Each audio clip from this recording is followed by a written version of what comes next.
Las opiniones vertidas en este espacio por la producción y dirección del programa son de exclusiva responsabilidad de sus autores y de quienes intervienen en ellos.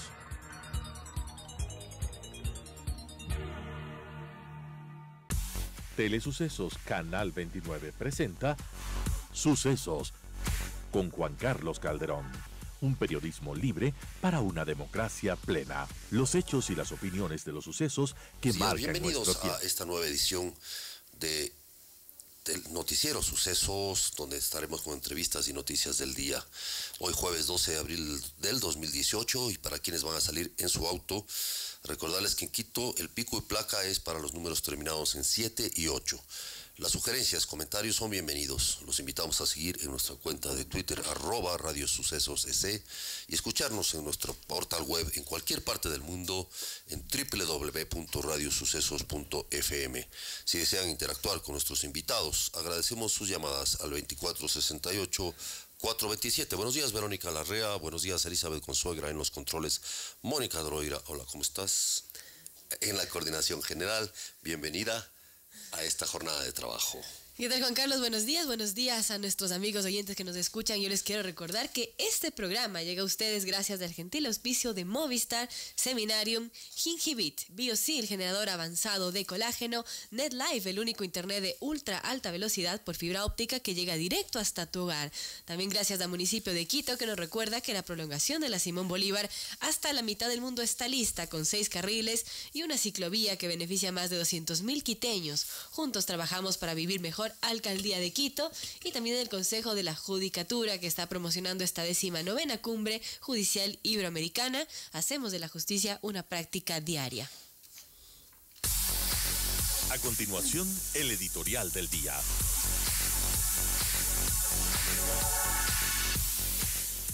Y a continuación son las 7:03, vamos con el editorial de esta mañana, que lo escribe Manuel Terán.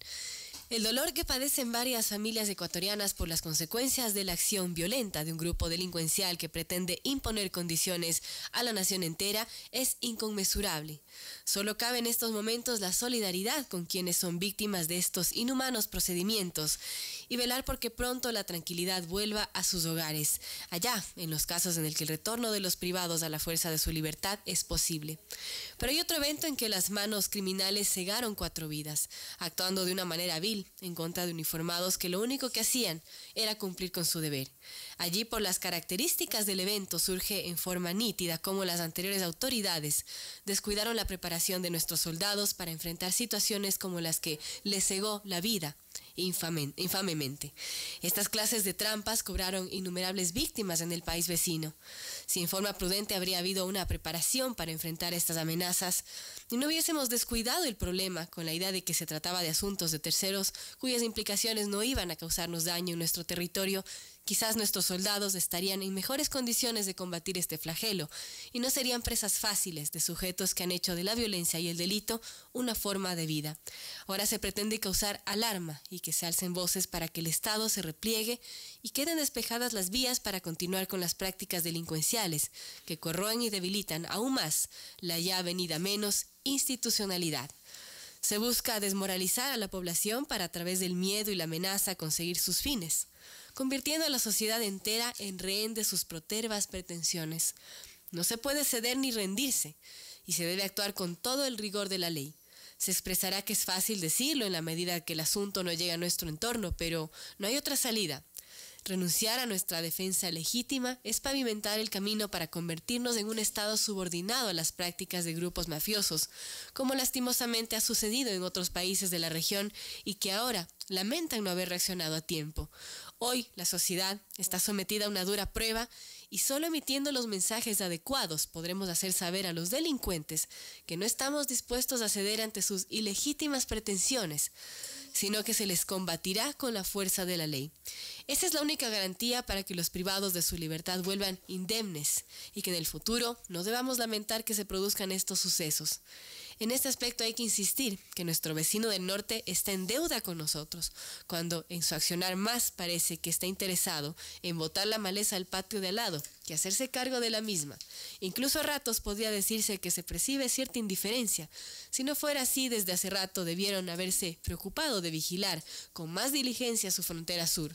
Hay que hacerles conocer que esa no es la conducta esperada de un país al cual siempre se le tendió la mano de forma fraterna. Es el editorial de Manuel Terán, publicado en Diario El Comercio.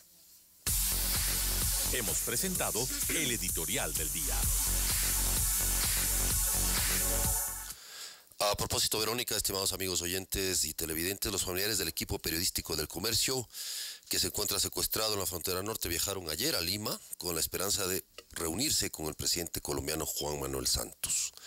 La idea es pedirle la corresponsabilidad de esa nación para la liberación de los 3 comunicadores que llevan retenidos desde el pasado 26 de marzo del 2018 por grupos irregulares. El viaje de los familiares se da en el marco de la Cumbre de las Américas, evento que se desarrollará en este país entre el 13 y 14 de abril y en el que participará el presidente Lenín Moreno y el jefe de Estado colombiano. En la cita internacional también está previsto que los 2 mandatarios se reúnan para tratar el tema del secuestro. Precisamente, los familiares quieren participar en este encuentro presidencial para presentar sus inquietudes y requerimientos sobre el rescate del equipo periodístico.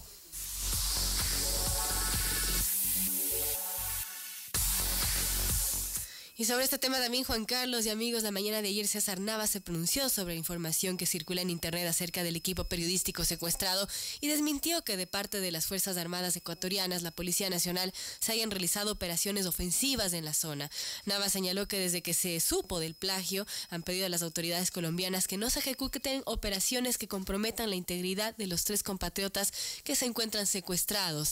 El ministro también dijo que el gobierno está realizando las verificaciones del supuesto comunicado de los disidentes como de la fuente de dicho documento, cuya autenticidad tampoco ha podido ser verificada por las autoridades colombianas, que también ayer dieron una rueda de prensa desde el Ministerio de Defensa de ese país.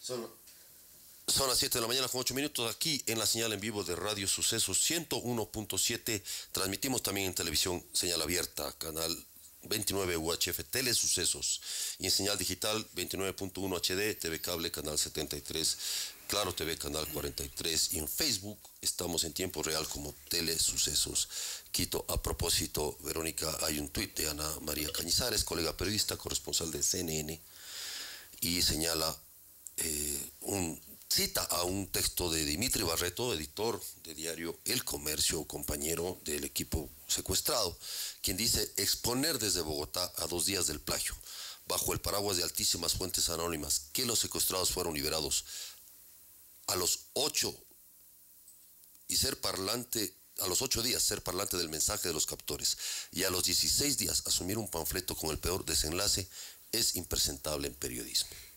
Y se pide un llamado a los medios colegas colombianos, es decir, sobre el supuesto grupo que los tiene secuestrados. Filtraron una información en Colombia donde filtraron una foto de ellos y luego filtran un supuesto documento, comunicado de este grupo diciendo que los habían matado y que los habían asesinado.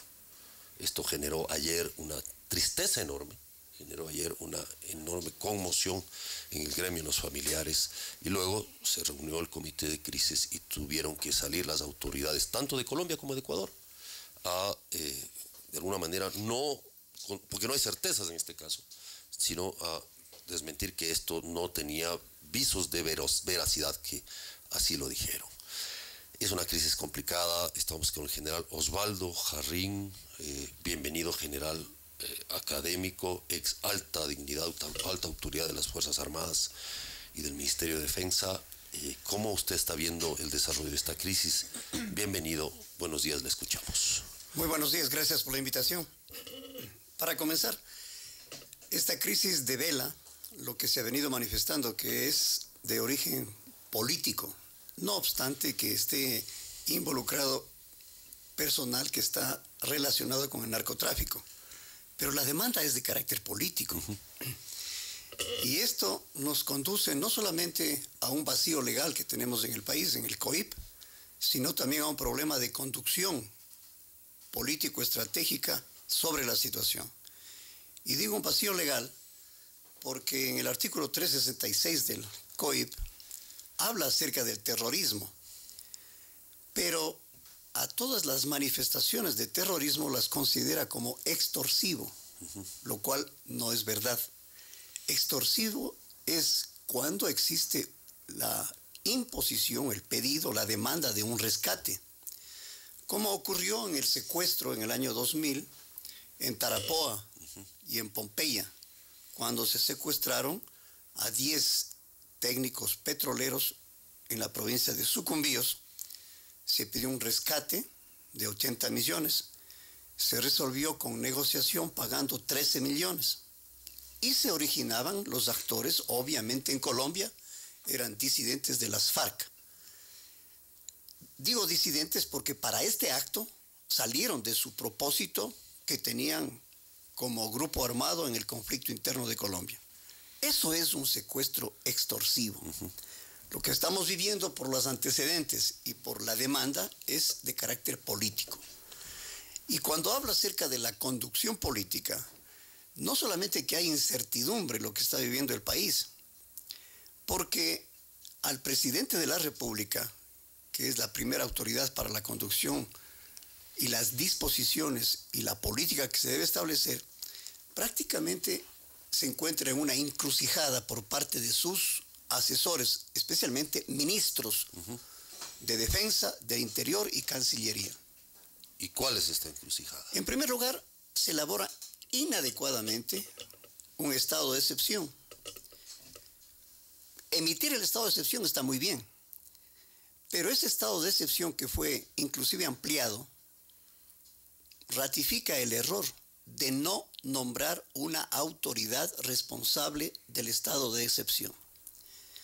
Y cuando esto ocurre, que sería ratificado en la provincia de Esmeraldas, también hay que determinar cuáles son las zonas de seguridad. Zonas de seguridad vendrían a ser en este momento, conforme estamos teniendo los acontecimientos, los cantones de San Lorenzo y Eloy Alfaro. Y una autoridad es la que tiene que aplicar todas estas... En ese territorio. En ese territorio declarado en estado de excepción, que según el decreto se establecen restricciones a los derechos civiles de los ciudadanos.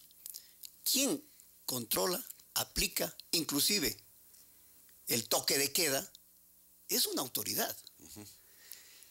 Y si estamos hablando de la frontera norte, hay un comando de operaciones norte que está a cargo del ejército. ¿Quién debe tomar la responsabilidad? Y no se lo hace. El hecho concreto es que cuando hay que dar una rueda de prensa o una información, no solamente que se encarga a 4 ministerios la ejecución del estado de excepción, sino que todos hablan.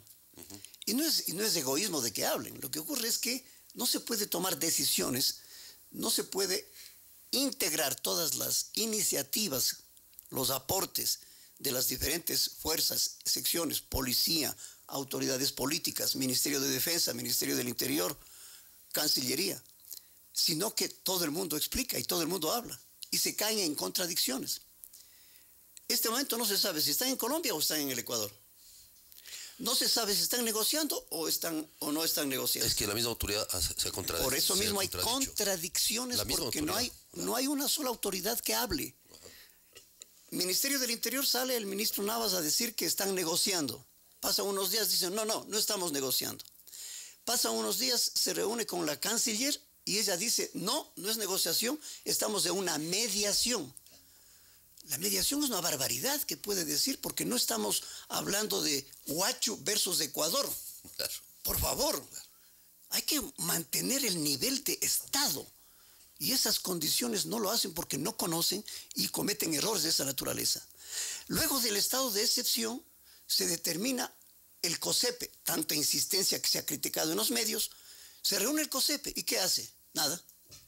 Cuando ahí debió aplicarse la política de defensa del presidente de la República, preparada por el Ministerio de Defensa, que no lo ha hecho. Se acaba el COSEPE y no hay una estrategia general para aplicar a esta situación. El COSEP es el Consejo de Seguridad Pública y del Estado. Después del Consejo de Seguridad Pública y del Estado, se organiza una Comisión Nacional de Seguridad Fronteriza y desaparece porque no hace nada. Después se nombra un Consejo Asesor de Seguridad para el Presidente de la República. Y el presidente da 30 días para que presente esta comisión nombrada, muy bien establecida, que presente un plan nacional de seguridad fronteriza. Nacional. Y enfatizo nacional, porque el problema no es nacional en este momento. La prioridad es la frontera norte. Tenemos varias fronteras. Exactamente, la norte es la prioridad. Y dentro de esa prioridad también se habla que se presente un plan de inteligencia y de contrainteligencia.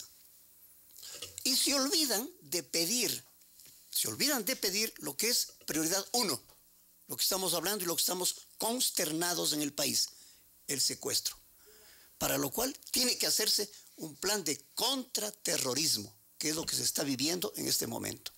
Esas son las diferentes situaciones y los desacuerdos, las incoherencias que existen en la conducción, porque los ministerios y los diferentes sectores no tienen unidad, no tienen coherencia, coordinación y unidad de mando. Finalmente, si estamos hablando de frontera, la responsabilidad única y central es Fuerzas Armadas.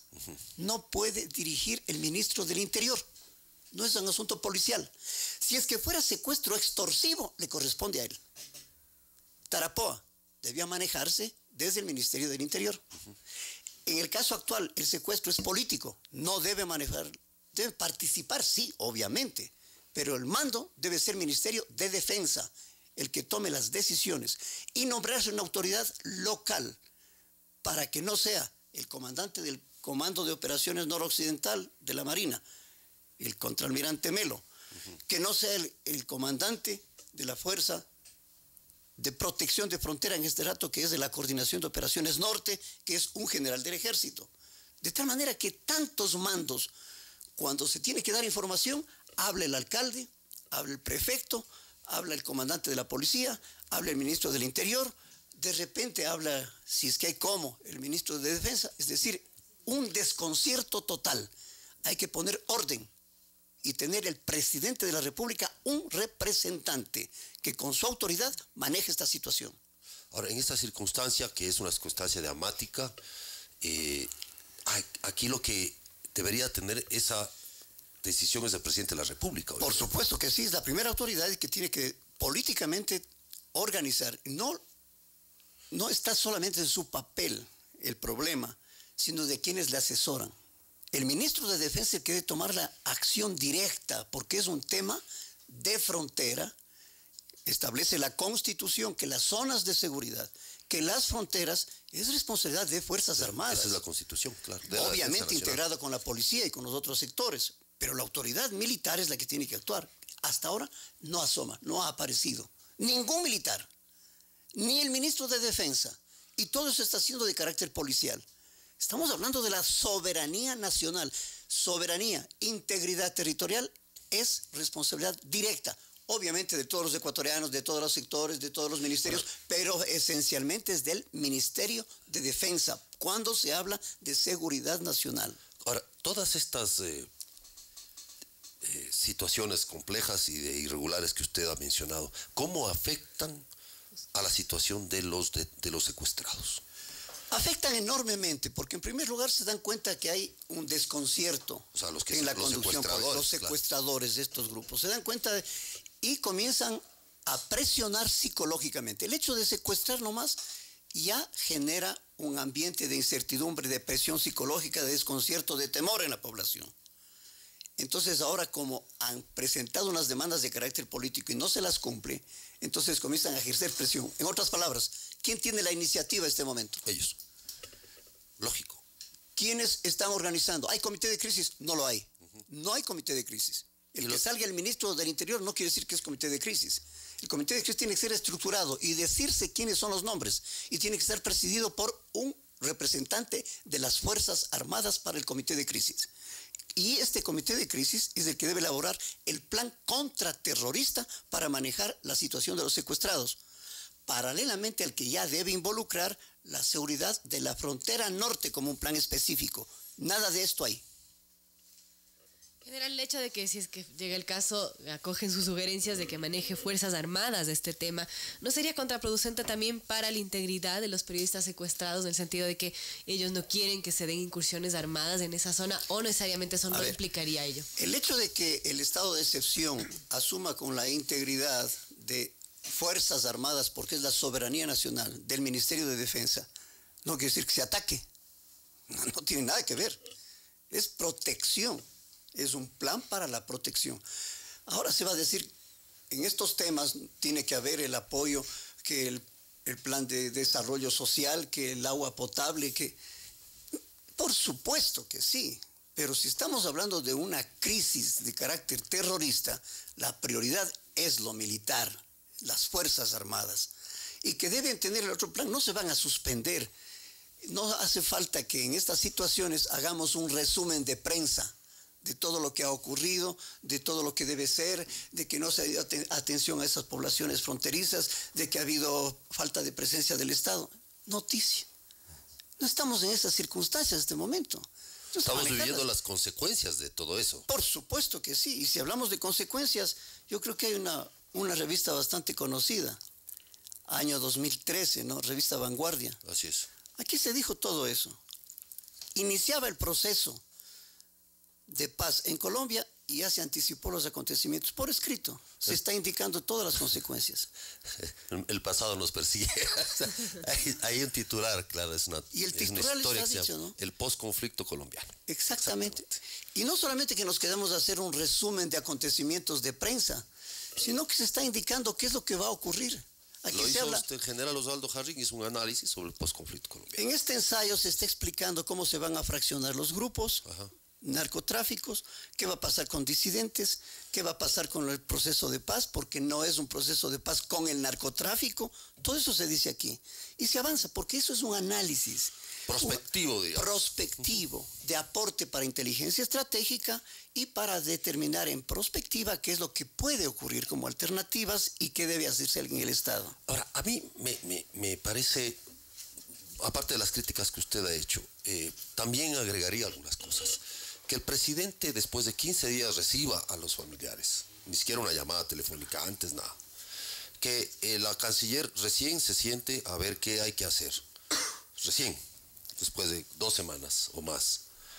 Que los propios familiares tengan que ir a Lima a pedir una cita con Juan Manuel Santos. Los propios familiares, que sean las entidades de derechos humanos las que salgan a decir hay que hacer esto, esto y otro, esto y otro.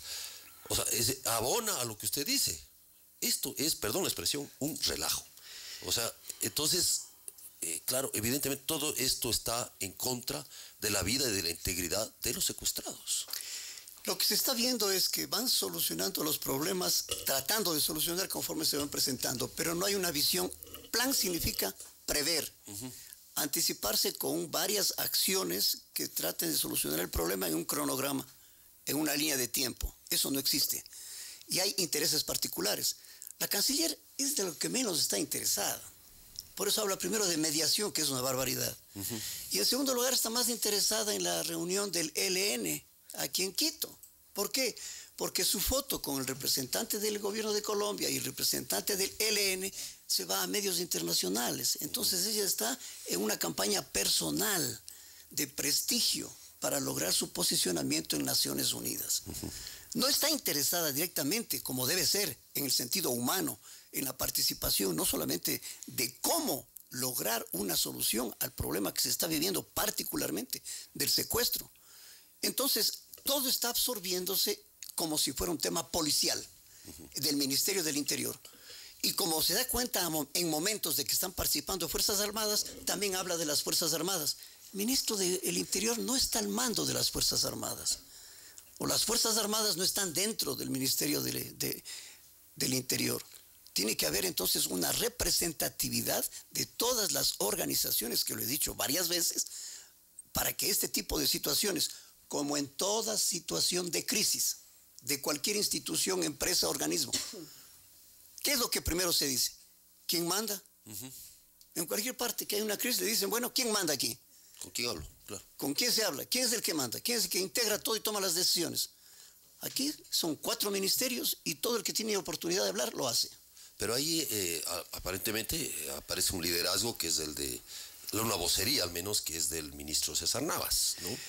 Bueno, si es que es una vocería, no es un ministro. Tiene que ser un representante de prensa.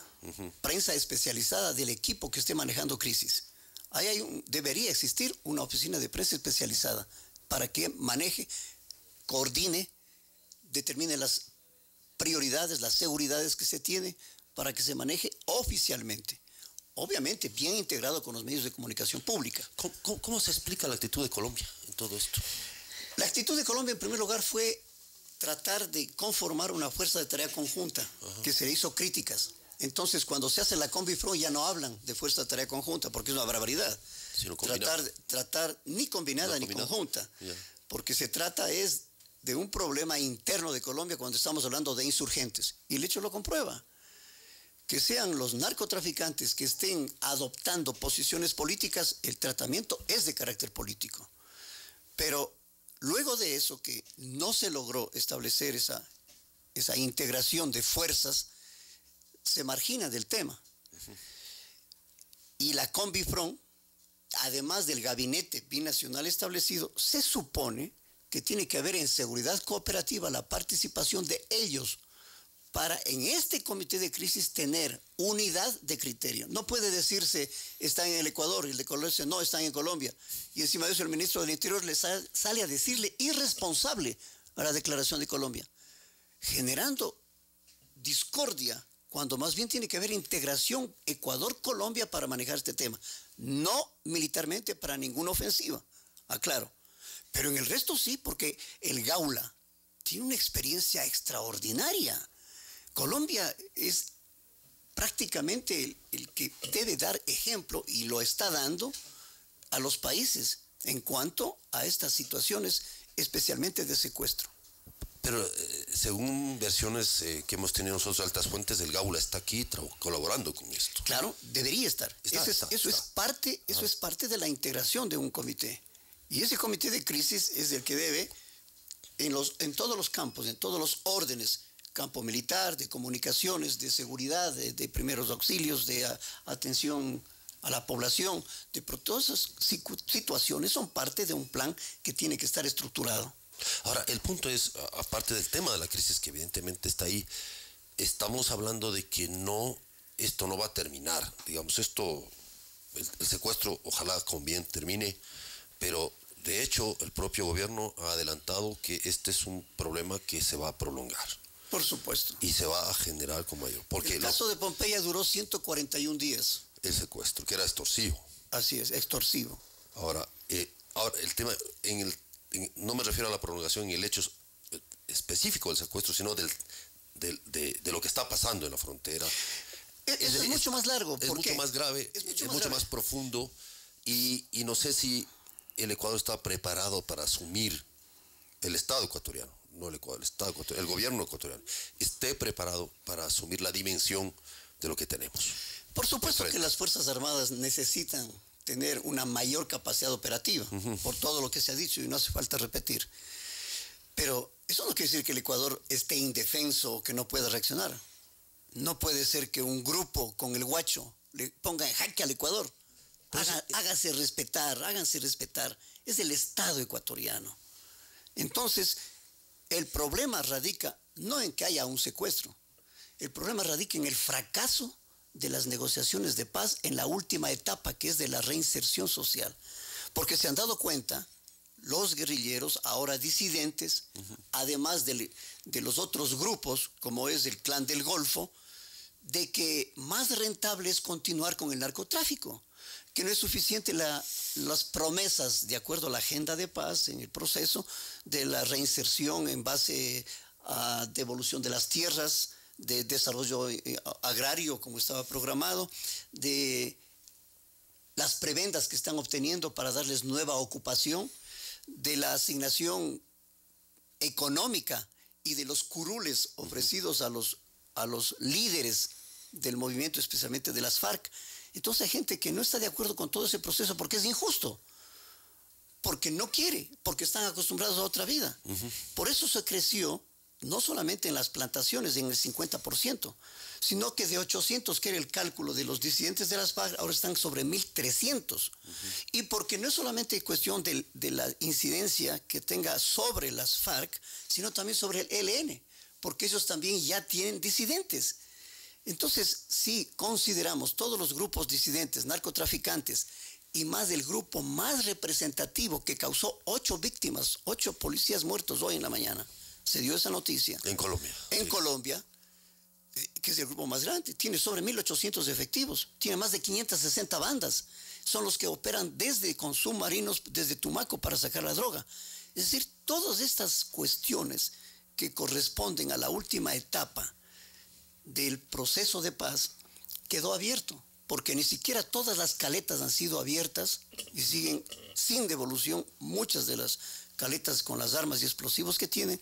Eso significa, como decíamos, hace 5 años lo que está pasando. General, con todo esto que nos hemos conversado en este día, ¿tiene el Ecuador chances de negociar y llegar a buen puerto estas negociaciones en el tema de los hermanos secuestrados? La negociación es un artificio del plan de contraterrorismo, pero en primer lugar debe tener una decisión política, negociar o no. Normalmente los estados no negocian con grupos de esta naturaleza. Entonces, la negociación debe tener términos de cómo se maneje, de cómo se utilice, pero no es una alternativa para la solución de los secuestrados negociar. Eso no es negociable. Si es que fuera económico extorsivo, podría haber alternativas, porque inclusive la ley que tiene, Colombia tiene actualizada la ley 1996, tiene actualizada, con el propósito de realizar, y cuando se realizan con grupos particulares o privados, pero hasta eso fue prohibido. De tal manera que no es muy sencillo hablar de negociación, peor aún de mediación. Y eso es parte de las tácticas que utilice el plan contraterrorista, ya que el plan contraterrorista tiene 4 fases. La primera es la persecución y ahí aplica el plan de contraterrorismo. Y la negociación no quiere decir que sea la alternativa única de la solución al problema. Muchas gracias, general Osvaldo Jarrín. Tal vez alguna reflexión final sobre el tema. Simplemente que es oportuno retomar todas las situaciones que están sueltas para articularlas y para que exista unidad de criterio. ¿El gobierno ha hablado con usted al respecto? No. Ahora, hay esta comisión asesora que está el general Paco Moncayo, el general Varela.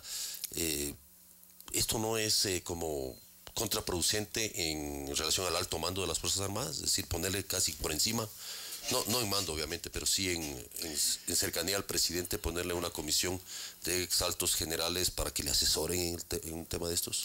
Como naturaleza de la comisión es de alto nivel, de gran prestigio indudablemente, y asimismo el presidente de la República tiene facultad de obtener sus asesores. Normalmente es un asesor de seguridad que se tiene. Sí. Condoleezza Rice era la gran asesora en los Estados Unidos. En Francia Sarkozy tenía su gran asesor, pero una persona. Porque al poner 3 personas se genera ya un grupo. Entonces se supone que ese grupo tiene que discutir y tener una voz cantante, que sería en este rato mi general Moncayo, para que él presente los asesoramientos ante la situación que se va a dar. Y por otro lado se las está confundiendo. Este grupo es para asesorar, no es para planificar. Y si tiene que planificar, la prioridad para todos, en todo nivel, los secuestrados. Claro. Y si es que hay necesidad de dar prioridad a eso, entonces este grupo es el que debería hacer ese plan y debería tomar las decisiones que correspondan, obviamente para que el presidente de la República sea la última palabra en decidir lo que se debe hacer. A las 7 de la mañana con 35 minutos damos las gracias al general Osvaldo Jarrín por esta, creo yo, muy clarísima explicación de la crisis, no en la frontera, sino en el Palacio de Gobierno, creo yo. Gracias, general. Bienvenido, buenos días. Buenos días.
Del amor yo soy lo que queda en ti, lo que no se fue, lo que nacerá.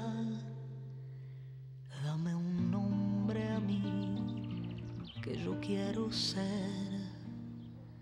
Del amor la voz que tú escucharás cuando llore al fin para respirar. Sin un nombre no soy nada, yo soy María, Pedro. Para que cuando crezcan tengan derechos, registremos a nuestros niños. Yo soy todo el amor que tú me des.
Dijo que siempre me amaría si fumaba crack con él. ¡Te lo dije! ¿No entiendes? Te dije, te lo dije, ¿no entiendes? ¡Te amo! ¡Trato de ayudarte!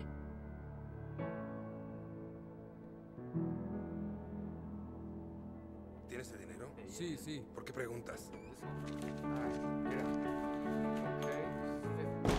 ¡Policía! ¡Policía! ¡Policía! ¡No se muevan! ¡No! ¡Vamos arriba y contra la pared!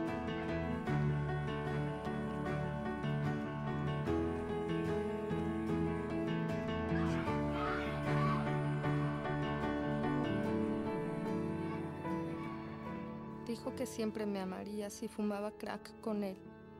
Mentía. Descubre la verdad del crack. Vidasindrogas.org. Te dio la bienvenida al nacer. Estuvo ahí con tus primeros pasos. Con tu primer error.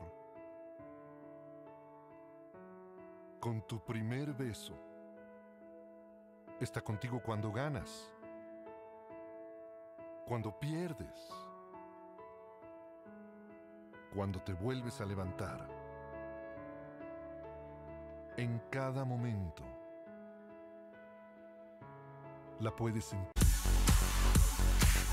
Estamos de regreso con más información. El fiscal general del Estado, Carlos Vaca Mancheno, defendió este miércoles su cargo ante la Comisión de Fiscalización de la Asamblea Nacional dentro del proceso de juicio político en su contra por supuesto incumplimiento de funciones. Vaca se presentó como víctima de una conspiración y advirtió a los miembros de la comisión que con su censura y destitución, los asambleístas darían un mensaje equivocado a los corruptos, al país y a los ciudadanos. Señaló que no es a él quien va a tener que responder, sino a los ciudadanos, y decirles: este fiscal se tiene que ir a la casa por haber denunciado que se conspiró en contra de él. Vaca rechaza que haya habido una vulneración a la intimidad con la divulgación del audio de la conversación mantenida entre el ex contralor Carlos Polet y el entonces presidente de la Asamblea Nacional, José Serrano, y señaló que con la publicación de la grabación estaba cumpliendo con su deber. Indicó que la comisión, que en la agenda judicial hay delitos investigados y casos de investigación, por lo que advirtió que algunos están frotándose las manos porque podrían quedar en la impunidad.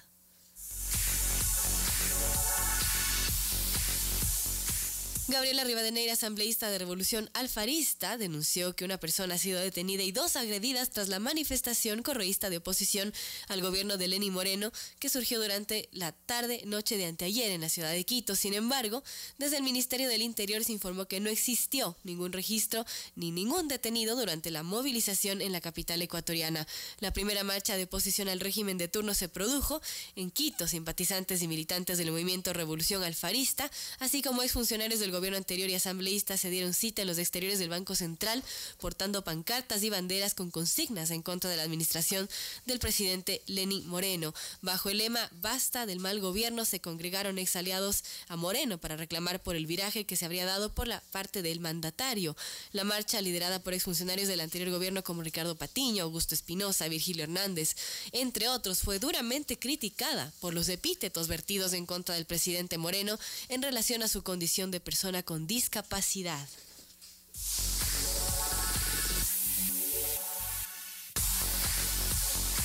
Y sobre ese tema revisamos en Twitter porque hay muchas críticas sobre esta marcha y justamente Gabriela Rivadeneira se defiende desde su cuenta oficial y dice: multitudinaria movilización es invisibilizada en los medios y en redes circula un video con interpretación falsa. Aclaro, ya que la discusión se ha desviado.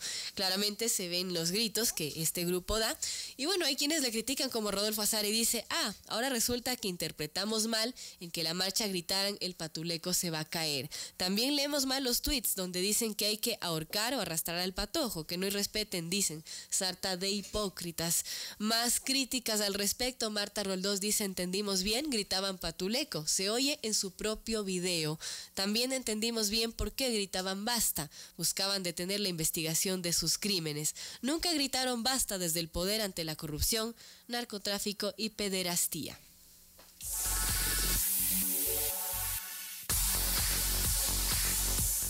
Y antes de presentar a nuestra siguiente invitada, yo les tengo mensajes publicitarios. Cooperativa 29 de octubre, ya les pagaron las utilidades. Invierte en la 29, hay excelentes tasas de interés, así alcanzará para la universidad de sus hijos y las vacaciones soñadas. Además podrán ganar premios instantáneos. También tengo un mensaje de Seminarium. Seminarium presenta el primer foro de buenas prácticas en prevención de riesgos, bomberos y seguridad industrial. Será este próximo 8 de mayo en el Hotel Marriott en Quito, un evento imperdible. Más información al 1-800 Seminarium o en la página web www.foroseminarium.com. También tengo un mensaje del Consejo de la Judicatura. Quito será la sede de la 19ª Cumbre Judicial Iberoamericana.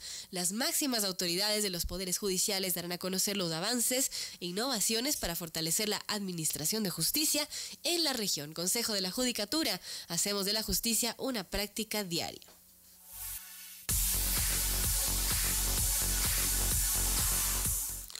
7 de la mañana con 44 minutos aquí en la señal en vivo de Radio Suceso 101.7. Gracias a quienes se unen a nuestra señal también en Telesucesos, canal 29 UHF, señal de televisión abierta, en señal digital, canal 29.1 HD, TV Cable, canal 73, Claro TV, canal 43, y en redes sociales estamos en Facebook, en Telesucesos Quito. Buenos días, Magíster Gabriela Villagómez, bienvenida. Gabriela es experta en educación especial, ¿no es cierto? Y le hemos invitado, tiene también aquí un programa en Telesucesos sobre este tema del manejo de las discapacidades y las políticas públicas respecto a lo que es... hay un tema gravísimo, o sea, al parecer no puede quedarse en una discusión en Twitter el hecho de que este grupo llamado Revolución Ciudadana, que es además con autoridades del Estado, estaban ahí dignatarios, exministros, gente del anterior gobierno, haya lanzado ofensas y gritos contra el presidente de la República, Lenín Moreno, bajo el grito de iba a caer, el patuleco va a caer. Perdón que lo repita, me siento avergonzado de hacerlo. Y lo digo porque una de las situaciones, incluso de las muchas críticas que se le pueden hacer al presidente Moreno, en su calidad cuando fue vicepresidente de Rafael Correa, una de las cosas que se destacaron fue su humanidad en su condición, haber superado humanamente su situación de tener que vivir en una silla de ruedas, haberlo superado y haber convertido en eso, en la política pública más exitosa de la historia del Ecuador en los temas de respeto a la diferencia y respeto a las personas con capacidades especiales o también llamadas con discapacidad. Ya Gabriela nos dirá lo políticamente correcto, cómo decirlo. ¿Cómo ves esta situación, Gabriela? Buenos días, bienvenida. Muchas gracias, buenos días con todos, gracias por la invitación. Bueno, tenemos que partir de conceptos básicos, ¿no? ¿Qué es la discapacidad? La discapacidad, según la OEA, por ejemplo, es la deficiencia permanente o temporal que limita la capacidad de hacer algo o más actividades esenciales de la vida diaria de las personas, ¿no es cierto?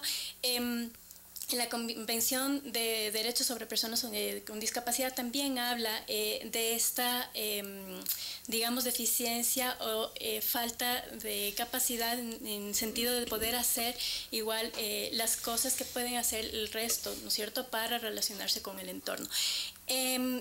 Hablando en esos términos, en el momento que nosotros tenemos, por ejemplo, accesibilidad, ayudas técnicas, el entorno es accesible, como que desaparece esa limitación, ¿no es cierto?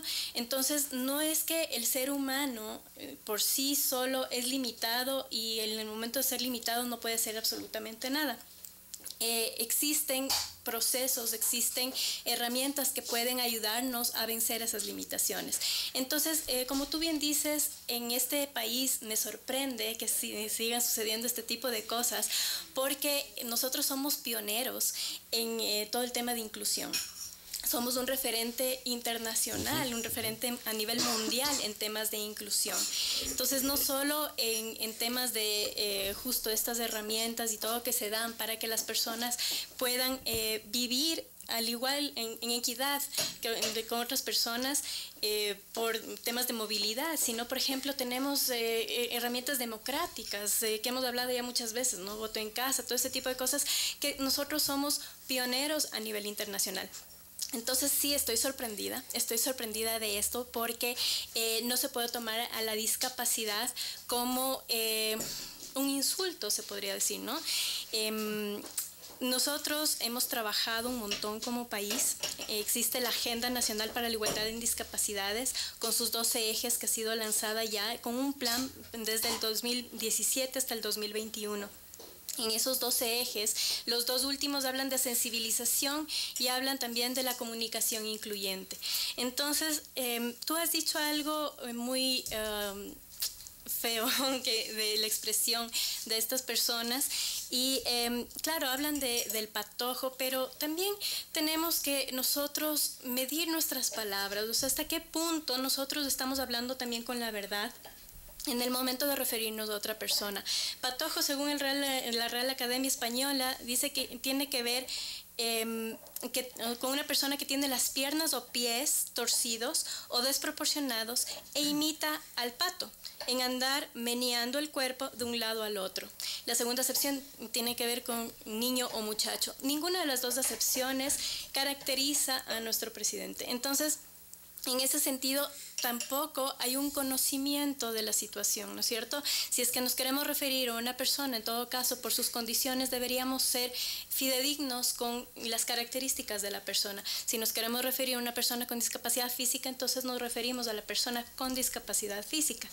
En este sentido, también es importante que nosotros sepamos un poco el lenguaje positivo, que se ha ido ya implementando también poco a poco en este país. Hay veces que por ignorancia nosotros no conocemos este lenguaje. Ignorancia no lo digo de manera despectiva, sino por falta de conocimiento, ¿no es cierto? Pecado, sí. Entonces, yo, por ejemplo, antes obviamente no sabía que se decía persona con discapacidad. También yo decía personas con capacidades especiales, personas con capacidades diferentes, personas discapacitados. ¿Qué pasa, no es cierto? Hasta un punto que uno ya conoce cómo referirse a las demás personas, y tenemos, gracias a la Convención sobre los Derechos de Personas con Discapacidad, los términos que podemos utilizar para mencionar a este tipo de condiciones, ¿no es cierto? Entonces, en el caso del presidente sería persona con discapacidad física. Un presidente con discapacidad física, Verónica. Gabriela, más allá de esta ignorancia que se tiene en la población en general, aquí se utiliza como insulto esto, como un epíteto, y viene, lo más grave es que viene desde autoridades o exfuncionarios. Entonces, legisladores, exactamente. En ese caso, ¿cómo afecta este discurso estigmatizante que viene desde una autoridad hacia la población, que quizás puede normalizar o puede acoger ese discurso, ¿no? Bueno, afecta bastante. Yo te voy a poner un ejemplo casero. Si es que uno, padre de familia, como autoridad, permite o da ejemplo a sus hijos, ¿no es cierto?, referirse a ellos, porque en este caso sería así, o si es que permite que sus hijos se refieren a su autoridad de esta manera despectiva, entonces, ¿qué valores, qué principios les estamos enseñando? Entonces, si es que yo, porque le corregí a mi hijo o a mi hija, le digo alguna cosa que no le gustó, ¿sí? Me dice a mí, por ejemplo, yo tengo pecas, me dice, pecosa, ándate de aquí, ándate de la casa, obviamente no lo voy a permitir. O sea, ¿qué ejemplo estoy dando yo si es que yo permito que mis hijos se vayan fuera de sus valores y principios y me traten a mí de esa manera? ¿Qué personas estoy criando yo?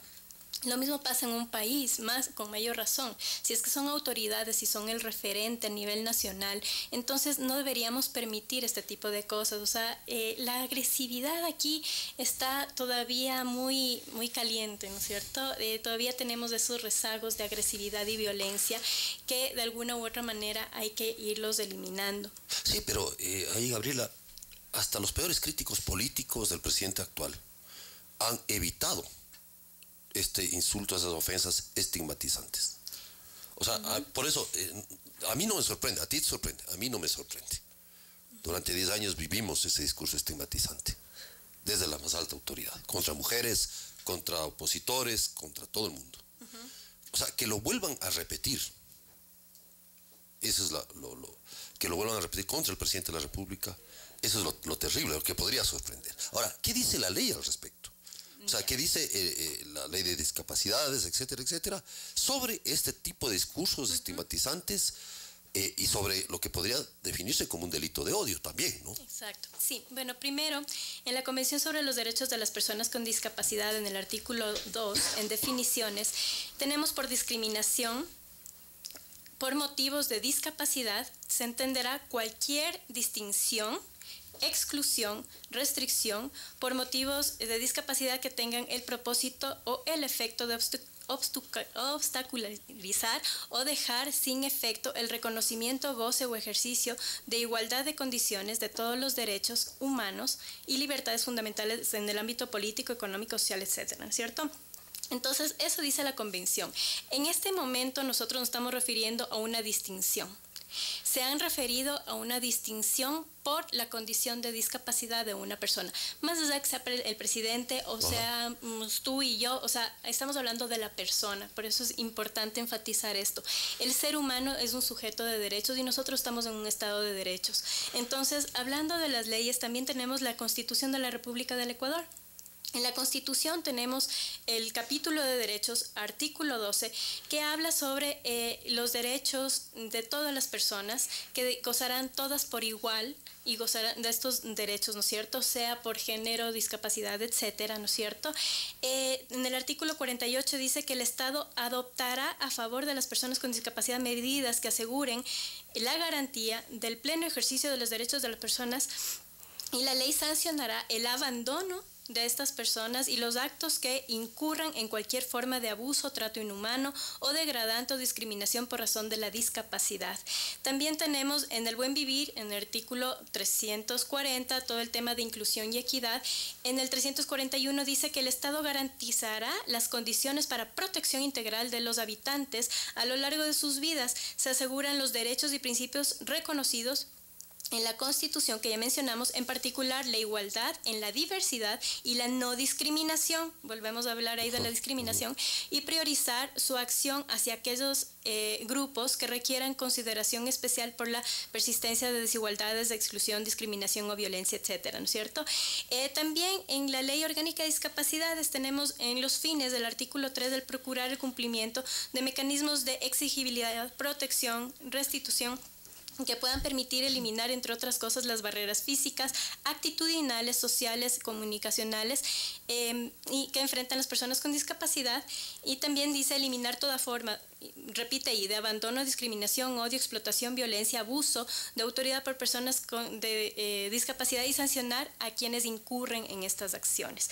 Igual en los principios fundamentales del artículo 4 de la Ley Orgánica dice no discriminación. Ninguna persona con discapacidad o su familia puede ser discriminada ni sus derechos podrán ser anulados o reducidos a causa de su condición de discapacidad. Ahí dice también que la responsabilidad social colectiva es que toda persona debe respetar los derechos de las personas con discapacidad y sus familias, así como de conocer de actos de discriminación o violencia de derechos de personas con discapacidad y está legitimada para exigir el cese inmediato de la situación violatoria y la reparación integral de derecho vulnerado o anulado y la sanción respectiva según el caso. Todo esto nos habla la ley. Tenemos leyes que amparan de todo el derecho de las personas con discapacidad por ser personas simplemente. Ahora, tú nos hablabas del COIP, ¿no es cierto?, del delito de odio. Sí. Entonces, sí, también tenemos en ese sentido el artículo 177 que nos habla de los actos de odio. ¿Qué es lo que pasa? Cuando la persona cometa actos de violencia física, psicológica, de odio contra uno o más personas en razón de su nacionalidad, etnia, lugar de nacimiento, edad, sexo, identidad, género u orientación sexual, identidad cultural, estado civil, idioma, religión, ideología, condición socioeconómica, condición migratoria, discapacidad, estado de salud o portar VIH-Sida, será sancionado con pena privativa de libertad de 1 a 3 años. Entonces, leyes tenemos, lo que pasa es que lamentablemente personas que levantaron todo este tema de derechos y que predicaron tanto este tema de derechos hacia las demás personas, lamentablemente ahora, por un tema personal, político, lo que sea, no están predicando con el ejemplo. Y llama la atención que los mismos legisladores quizás que promovieron estas leyes ahora estén incumpliéndolas y quizás pues se queda en el papel, ¿no? Yo te voy a pedir un favor, Gabriela, que nos des todo este compendio de lo que acabas de leer. Con gusto. ¿No? Y entonces vamos a hacer una carta y la vamos a dirigir a Ricardo Patiño, a Gabriela Rivadeneira, haciéndoles acuerdo que estas son las leyes que han violado, ¿cierto? Ellos mismos las hicieron, ¿sí? La Constitución, sí, las leyes, el COIP, etcétera, etcétera. Y ojalá tengan el valor civil y el valor moral de ofrecer disculpas, por lo menos. Y no justificarse, digamos, siendo, como dice Gabriela Rivadeneira en un tuit, ella es legisladora de la República, fue presidenta de la Asamblea Nacional, por Dios.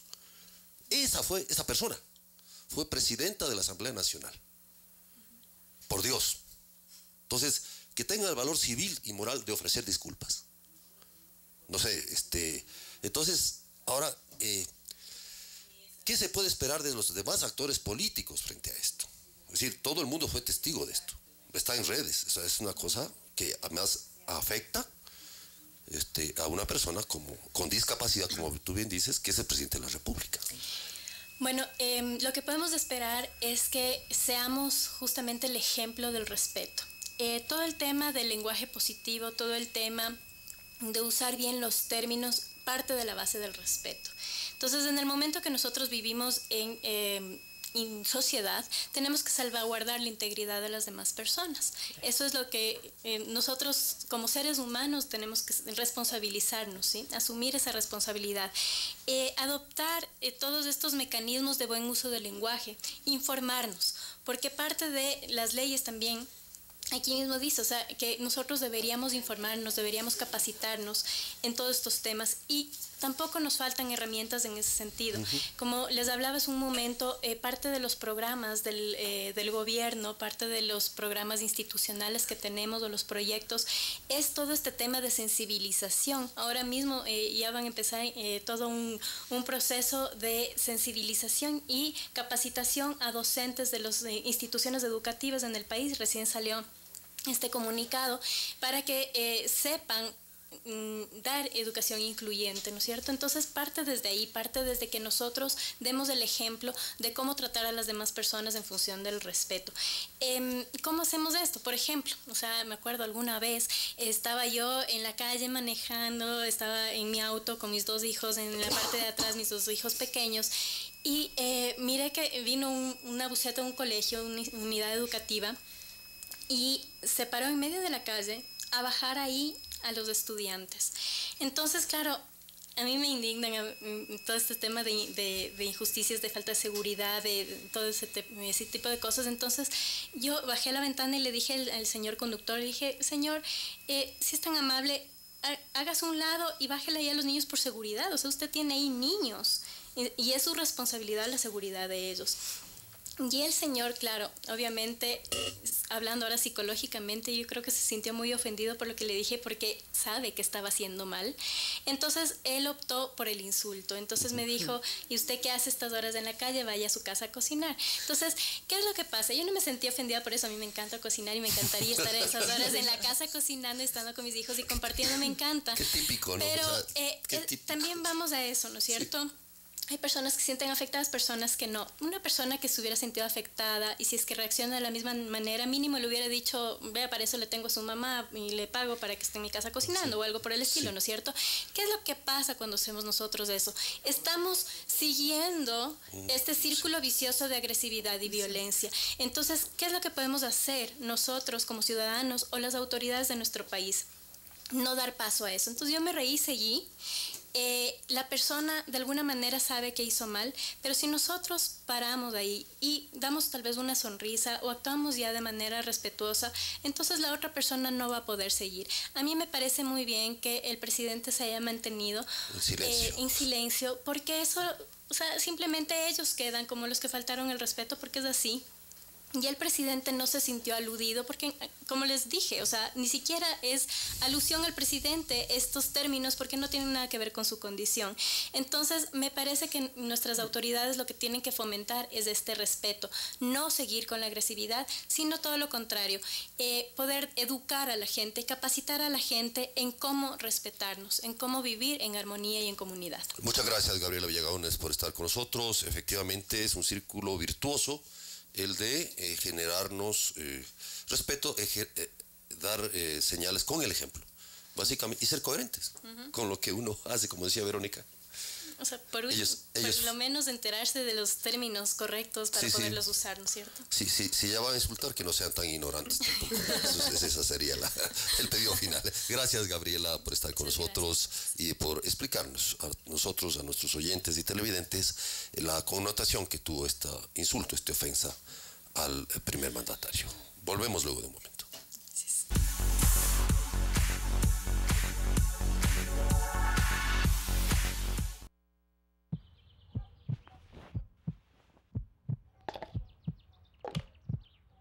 Mira cómo soy,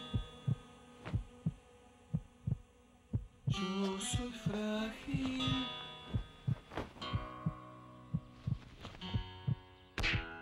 no me trates mal, no me pegues más, déjame sentir que podemos ser amigos.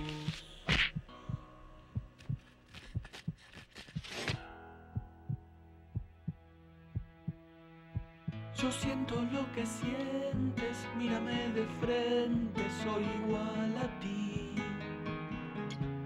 Trátame como un niño, si me das cariño, no nos duele más.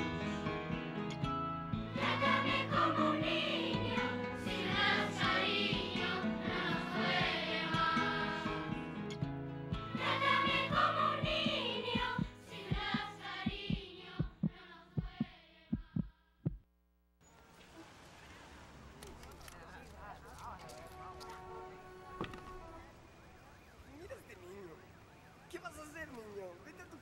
es inútil. Sí, dedícate a otra cosa. Pareces tonto. Déjalo.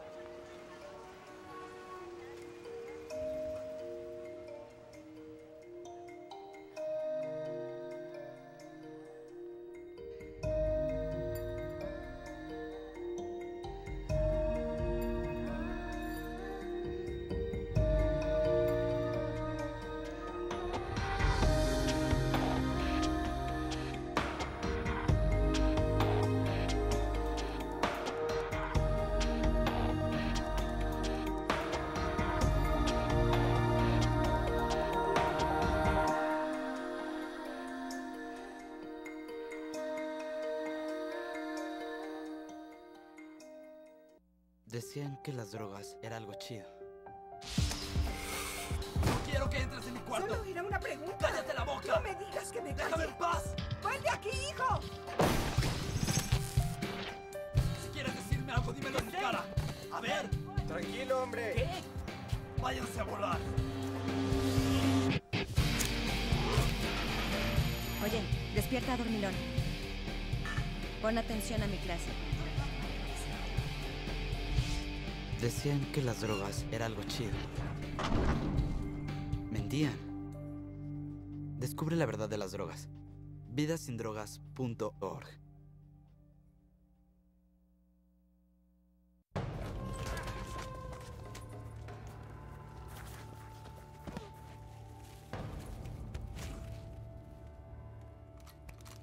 Oliver James. Mi amigo, bienvenido a mi país. Tengo derechos. ¿Ah, sí? ¿Dónde crees que estás? Tengo derechos. Tengo derechos.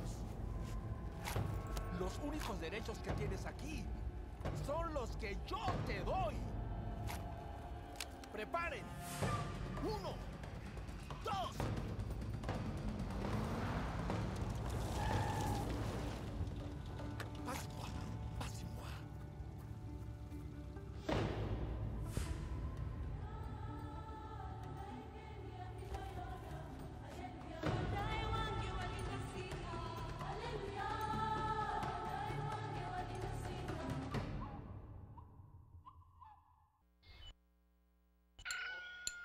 Yo puedo subir, yo puedo bajar.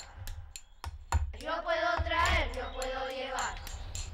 Puedo ir y venir, puedo fabricar. Puedo desarmar, puedo construir. Yo puedo cargar, puedo martillar.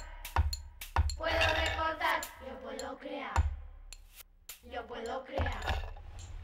Yo puedo crear. Y quiero crecer jugando, jugando aprendo, jugando invento con lo que tengo, creo, jugando, jugando siento, jugando quiero, jugando, disfrutar jugando.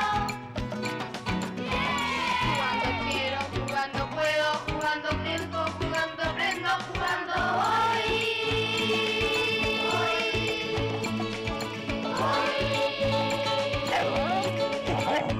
Quiero jugar.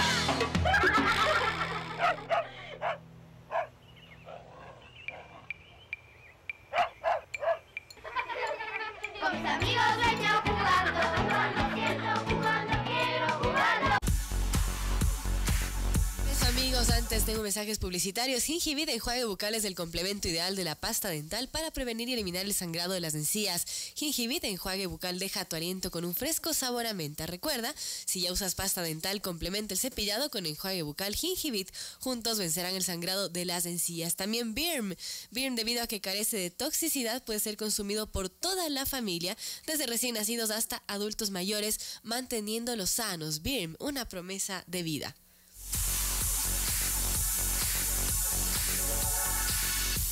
Y vamos con noticias a esta hora, a las 8:09 de la mañana. El presidente de Estados Unidos, Donald Trump, lanzó este miércoles una amenaza directa a Rusia para que se prepare para una ofensiva con misiles en Siria como represalia por el presunto ataque químico del pasado fin de semana en Duma, en la comunidad internacional que atribuye al régimen de Bashar al-Assad. Rusia promete derribar todos los misiles disparados contra Siria. Prepárate, Rusia, dice, porque van a ir suaves y nuevos e inteligentes, amenazó Trump a primera hora de la mañana de ayer a través de un mensaje en su cuenta de Twitter, en el que además criticaba a Moscú por asociarse con un animal, según dijo, que mata con gas a su gente y disfruta.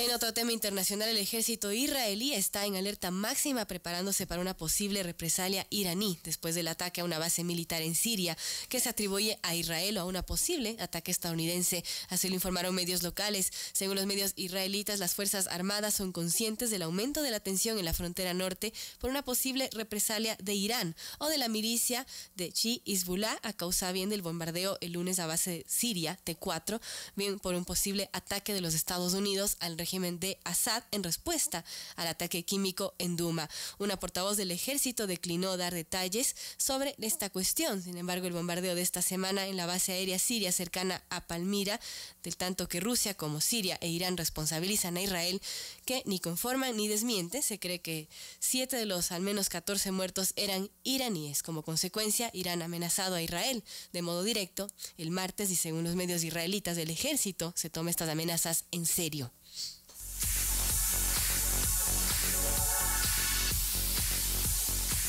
8 de la mañana con 11 minutos aquí en la señal en vivo de Radio Sucesos 101.7. También estamos en señal abierta en televisión. A quienes se unen a nuestra señal a Telesucesos, Canal 29 UHF, bienvenidos, bienvenidas. En TV Cable estamos en Canal 73, Claro TV en Canal 43, en Facebook en tiempo real como Telesucesos Quito. Estamos con una visita muy especial, el señor embajador de Palestina, Hani Ayoub Remawi. ¿Lo dije bien? Señor embajador. Muy bien. Le saludamos junto a Verónica Larrea y los miles de oyentes y televidentes que están con nosotros a esta hora de la mañana. Señor embajador, se cumplen 70 años, ¿no es cierto?, de la creación del Estado de Israel y a la vez de la diáspora y del pueblo palestino, de la situación que ha vivido, dramática, que ha vivido el pueblo palestino. Estamos siendo en este momento testigos de lo que fue una nueva masacre, ¿no es cierto? 17 personas muertas en la asediada Franja de Gaza, personas mutiladas, miles de heridos por el ataque de aviones en nombre de garantizar la seguridad del Estado de Israel. ¿Cómo recibe Palestina estos 70 años? ¿Cuál es la situación actual? Bienvenido, le escuchamos. Muchas gracias. Antes de todo, gracias por la invitación. Y por otro lado, yo quiero expresar nuestra solidaridad también con el pueblo ecuatoriano por el secuestro de los periodistas. No es humano, es una cosa, de verdad le duele a cualquier padre y madre. Por esto nuestra solidaridad con el gobierno, con los familiares también de los secuestrados. Gracias, embajador. Y hablando del 70 años y 50 años, ya tenemos 70 años de la observación de la catástrofe palestina, donde prácticamente ha sido ocupada parte de nuestro territorio y construida ya otro país ajeno para la zona, ajeno para la historia también de Palestina. Ya llevan 70 años, pero sí 50 años de ocupación israelí de Cisjordania y Gaza, la parte el que vivimos ahora y la construcción de un Estado palestino en este territorio palestino. Yo creo que estamos hablando de historia amarga para nosotros, historia de verdad donde la mayoría de nuestro pueblo no están durmiendo en sus casas construidas por ellos por 70 años y otro lado por 50 años. Israel está haciendo todo para que no haya paz en Medio Oriente. Israel está haciendo todo para que no regresen los refugiados palestinos a sus casas, a su patria. El que están mirando ustedes en Gaza, esta gente que están saliendo a manifestarse después de un muro, detrás del muro donde hay los soldados israelitas, allá están sus casas construidas por ellos en los años 40, en los años 30, en toda la historia. Por esto cuando hablamos de las manifestaciones de retorno, de marcha, de retorno, lo entendimos perfectamente qué significa. Regresar a nuestras casas. Y estas casas han sido reconocidas que es nuestra por más de una resolución de Naciones del Consejo de Seguridad y también la Asamblea General. Tenemos la solución 194, donde pide a Israel el regreso de todos los refugiados palestinos a sus casas. Por si acaso, Israel, cuando firmó la acta de entrar a las Naciones Unidas, entró por una condición. Primero, que permite Israel el regreso de todos los refugiados palestinos a sus casas. Y, por el otro lado, reconocer a un Estado palestino al lado del Estado de Israel. ¿Y dónde está? Hasta ahora estamos esperando que cumple esto, pero lamentablemente no está cumpliendo nada. Ahora, señor embajador, la situación en este momento, ¿cuál es? Y le pido que nos explique para oyentes y televidentes que no están muy enterados del tema, del lío, del problema palestino, de la causa palestina y en este conflicto permanente por Israel. Muchas gracias. Yo creo que antes de todo, Palestina es un Estado independiente. Toda la vida ha sido independiente y reconocido por todo el mundo. Hasta el año 47. El 47, cuando había muchas movilizaciones de ambas partes, de parte palestina, los nativos, y la parte de inmigrantes que llegaron de afuera hacia Palestina, y la mayoría, claro, absoluta, ha sido judía, para construir un Estado judío para ellos en Palestina, y otro lado, quitar parte de este Estado de Palestina para darle a ellos. ¿Quién hizo esto? Hizo esto Inglaterra, porque el año 1917, 2 de noviembre, había un canciller, allá se llama Balfour. Este canciller lo dio Palestina como patria, prometió dar Palestina como patria para los judíos. Pero ¿quién es Balfour? Balfour es un canciller inglés, no tiene nada que ver con el caso. Y a base de esto, los movimientos judíos en tal momento empezaron a emigrar a Palestina y se fueron allá y sí lograron llegar el caso a Naciones Unidas por ayuda de los países grandes en tal momento, Gran Bretaña y Estados Unidos y otros países, y allá dividieron Palestina en 2 estados, un estado árabe palestino, un estado judío israelí. Allá es el inicio de la lucha. Lógico, nosotros, ¿cómo vamos a aceptar repartir nuestra parte en 2? Imposible que se queda, que podemos hacer esto tal momento. Pero sí logramos, con el tiempo, logramos levantar una rebelión palestina para que ella tome el mando y liberar Palestina. Y este ha sido el año 65, justo el 1 de enero. Por eso tenemos una fiesta el 1 de enero. Pero Israel, por el otro lado, empezó a armarse, no solamente para aceptar este pedazo de tierra, este territorio para ellos. No, el año 48, imagínate, un año después de la creación del Estado de Israel, hizo una guerra y ocupó el resto de Palestina hasta que llegaron a Jerusalén. Hasta que llegaron al lado de Jerusalén. Jerusalén, por si acaso, en la resolución del Consejo de Seguridad, donde divide Palestina en 2 estados, Jerusalén ha sido una zona internacional, no pertenece ni a Palestina ni tampoco pertenece a Israel, pero ellos ocuparon la otra parte el año 67, donde ocuparon también Jerusalén y el resto de Palestina. Ahora toda Palestina está ocupada por el ejército israelí. ¿Toda Palestina? Toda Palestina, completamente. Por eso nosotros, ¿qué hemos hecho? Fuimos más que, claro, la lucha diaria con Israel, fuimos a las instituciones internacionales y especialmente el Consejo de Seguridad y la Asamblea General. Y allá sí lo sacamos 706 resoluciones al favor de nosotros y al favor de un Estado palestino. de la Asamblea General. Y del Consejo de Seguridad tenemos 83 resoluciones. Y hasta ahora Israel no acepta ni a ninguna resolución, ni del Consejo de Seguridad, ni de la Asamblea General. Menos la mitad de uno, cuyo número es el 181, donde repartieron para Palestina en 2 estados. Ellos reconocieron la parte de ellos y hasta ahora estamos esperando, el mundo está esperando que reconozca la otra parte.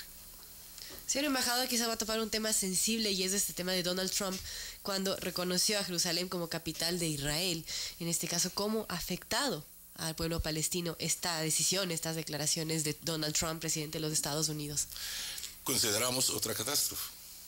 Ha sido el 48 la primera catástrofe y yo creo que la otra ahora es el que hizo Trump. Porque ¿quién hizo Trump para que él da territorio ajeno para gente ajena? ¿Dónde estamos nosotros? Estamos en la ley de la selva. Entonces es así. En el diciembre había una... cuando reconoció Trump Jerusalén como capital para Israel, hemos llevado el caso al Consejo de Seguridad. Allá al Consejo de Seguridad, 14 países, entre ellos Inglaterra, Francia, Rusia, China y 9 otros, y votaron a favor. El único país que votaba al contra es Estados Unidos. Entonces el mundo no está con ellos, el mundo está con nosotros. Por eso esperamos que reaccione el señor Trump, reacciona la verdad, reacciona la realidad también de la zona y ya mucho queroseno sobre el fuego. Claro.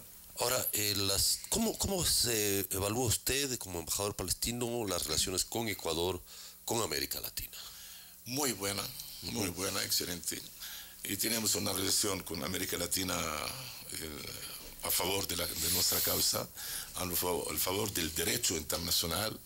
Nunca pedimos de estos países que no reconocen a Israel o hacen guerra con Israel, no, al contrario, nosotros no luchamos contra Israel en el mundo para que el mundo no reconozca a Israel, no, nosotros estamos luchando en el mundo para recuperar nuestra patria, construir una patria libre y democrática en nuestros territorios reconocidos a nivel internacional. Ecuador está a favor de la causa palestina, a favor de los pueblos, del derecho de autodeterminación de los pueblos. Por esto lo agradecemos mucho al gobierno ecuatoriano, al presidente, a la canciller, a todos los ecuatorianos que sí están pidiendo justicia en esta zona. Tenemos...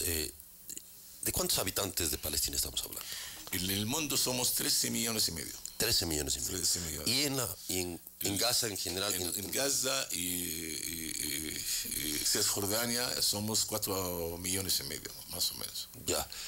¿En un territorio que es cuántos kilómetros cuadrados? 27.000 kilómetros cuadrados, Palestina e Israel. 27.000 kilómetros. Es el 10% del tamaño del Ecuador. Exactamente, sí. Claro que sí, así es. 4 millones y medio de personas. 4 millones y medio. Pero para que lo entiendan cómo es el asunto ahora, Palestina en el año 1900, los judíos que vivían con nosotros ha sido el 2%, nada más.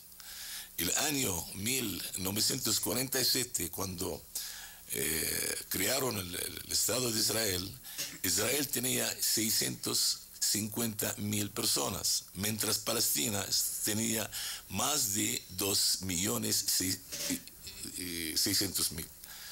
Mira, es la diferencia. Y todavía el territorio, el que ha sido pactado por el Consejo de Seguridad de las Naciones Unidas. Si ahora vamos a ver dónde está Israel, está casi en todo el territorio palestino, hasta construyendo sus casas, sus colonos, sus barrios, todo en nuestro territorio, no solamente en Israel. Imagínate, acá está Israel a un lado, Palestina a un lado. Las resoluciones de Naciones Unidas, el reconocimiento internacional al pueblo, al Estado de Palestina, está en Cisjordania y Gaza. En Cisjordania, Israel está construyendo asentamientos que viven allá 500.000 de judíos, de israelitas. Mira cómo es Es una ocupación territorial, militarmente. Exactamente, por un lado. Por el otro lado, lo construyeron un muro que divide también el territorio palestino en dos. Estamos hablando del Estado de Palestina. Estamos hablando del 22% de un Estado para nosotros, para Palestina. Pero si va a seguir a Israel así, no, yo creo que va a cambiar la regla del juego y vamos a plantear el asunto como mucha gente están planteando, un solo país, un solo Estado para ambos pueblos, donde cada uno tiene voto y voz. Claro, podría ser una de las señales, porque lo que tenemos en este momento es una crisis humanitaria profunda. Por supuesto, o sea, tenemos claro que sí. 2 millones de palestinos hacinados prácticamente en Gaza, viviendo en condiciones de saneamiento, sin medicamentos, sin trabajo, sin agua potable, sin electricidad. ¿Cómo es vivir eso? Mira, no nos imaginamos. Gaza tiene un bloqueo desde el año 2008. Un bloqueo completo, ni los palomas pueden volar sobre Gaza. Gaza no se puede permitir, porque el ejército de Israel no permite esto, ni medicamento que entran a esta zona. Gaza está el pedazo de tierra donde viven más poblaciones en toda la tierra. Estamos hablando de 2 millones sobre 350 kilómetros cuadrados, 350 kilómetros, no es 1000, 350. Imagínate, por ejemplo, la cantidad de gente, el que no tienen, de verdad no tienen, porque no permite la ocupación. La solución para el Medio Oriente y especialmente para el conflicto israelí-palestino, la retirada del ejército de Israel de todo el territorio palestino, ¿Qué territorio es? Es Jordania y Gaza, a base de las resoluciones del Consejo de Seguridad y la Asamblea General y otras instituciones internacionales. Es la única manera donde podemos vivir en paz con ellos. Pero ocupar más territorio, construir más asentamientos, bloquear y desbloquear y todo, es que alimentos para la gente, yo creo que es un regreso del nazismo de nuevo. Señor embajador, ¿cómo hacer que Israel cumpla y poner fin a este conflicto que lleva años de años? El mundo el que crió a Israel. Por esto el mundo ahora... Occidente, ¿no? Por supuesto, Occidente. Claro. Está en manos de Occidente. No, Occidente. Por esto el Occidente tiene que poner ya fin de esto. Inglaterra tiene que poner también su peso allá. Inglaterra, que dio una tierra que no pertenecía a ellos para la gente que no están ni presente en la zona. Estados Unidos estaban también. Si vamos a seguir con la política de Trump, yo creo que va a ser guerras y guerras para toda la historia. Ya basta de guerras. Queremos terminar con las guerras. Y Estados Unidos tiene que también, como quiere aplicar de las resoluciones, el que tienen interés para ellos, yo creo que el interés también de Estados Unidos, construir el Estado palestino, no es dividirlo más y hacerlo desaparecerlo. Desaparecerlo significa mucho para el mundo árabe. Jerusalén para el mundo árabe, el mundo islámico, es como el agua para el ser humano. Allá está la historia de todo el ser humano.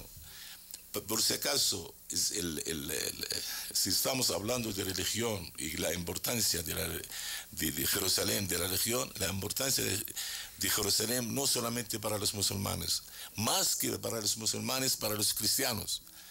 Y hace un mes Israel lo levantó hasta los impuestos para las iglesias. Imagínate. Y de allá debían cerrar las iglesias, hicieron manifestaciones y fuertes, hasta después ya lo devolvieron los impuestos como estaban antes.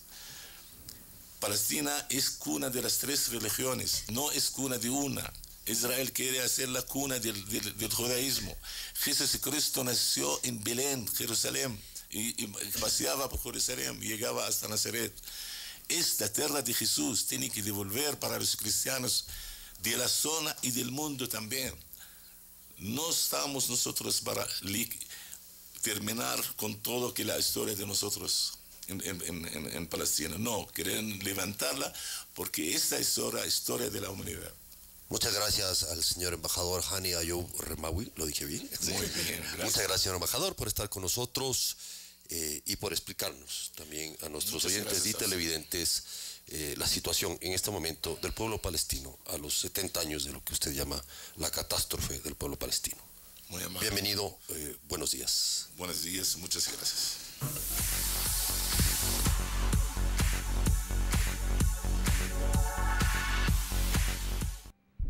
¡Hey! ¡Ustedes!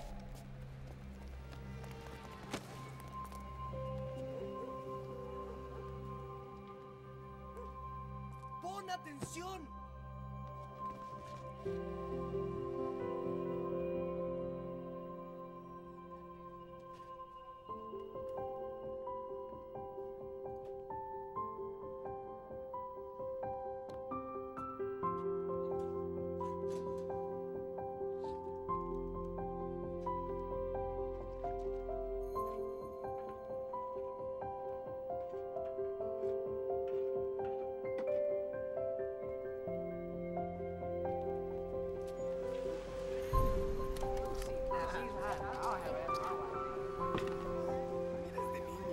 ¿Qué vas a hacer, niño? Vete a tu casa, es inútil.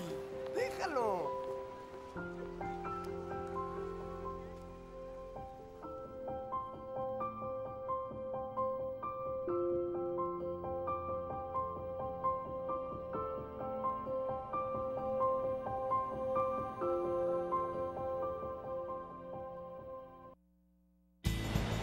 Esto sí es vida.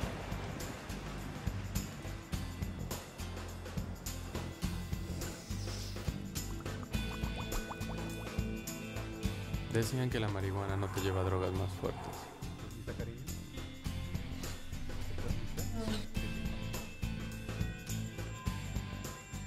Mentían. Descubre la verdad de la marihuana. Vidasindrogas.org.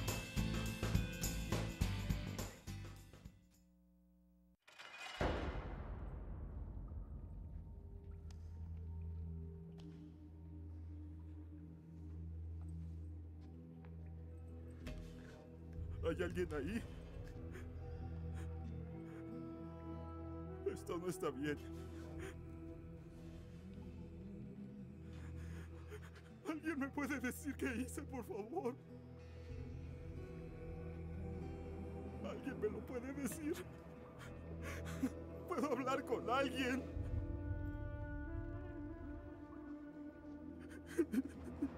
¡Sáquenme de aquí!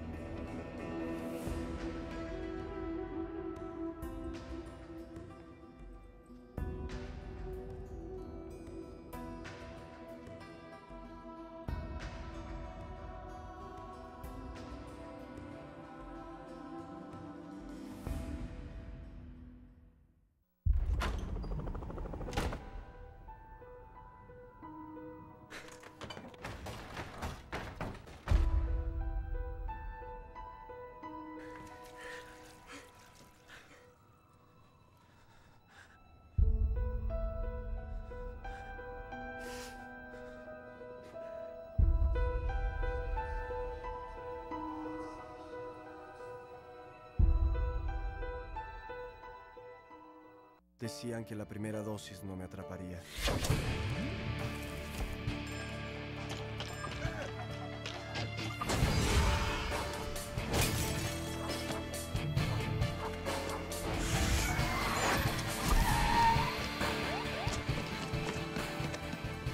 Decían que la primera dosis no me atraparía. Mentían. Descubre la verdad de las drogas. Vidasindrogas.org.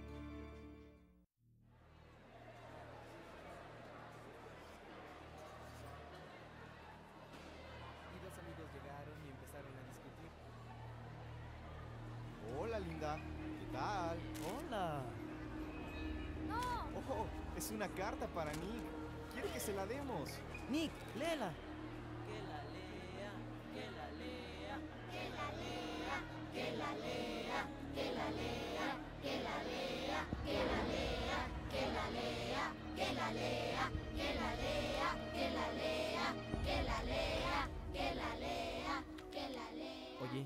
Creo que este papel es tuyo.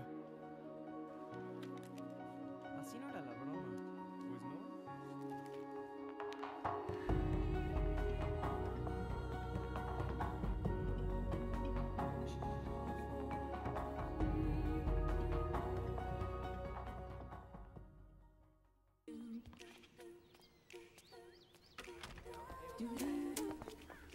¡Hey!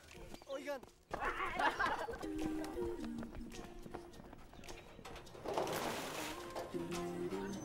¡Hola! ¡Hey! ¡Ahí no! ¡No! Sí.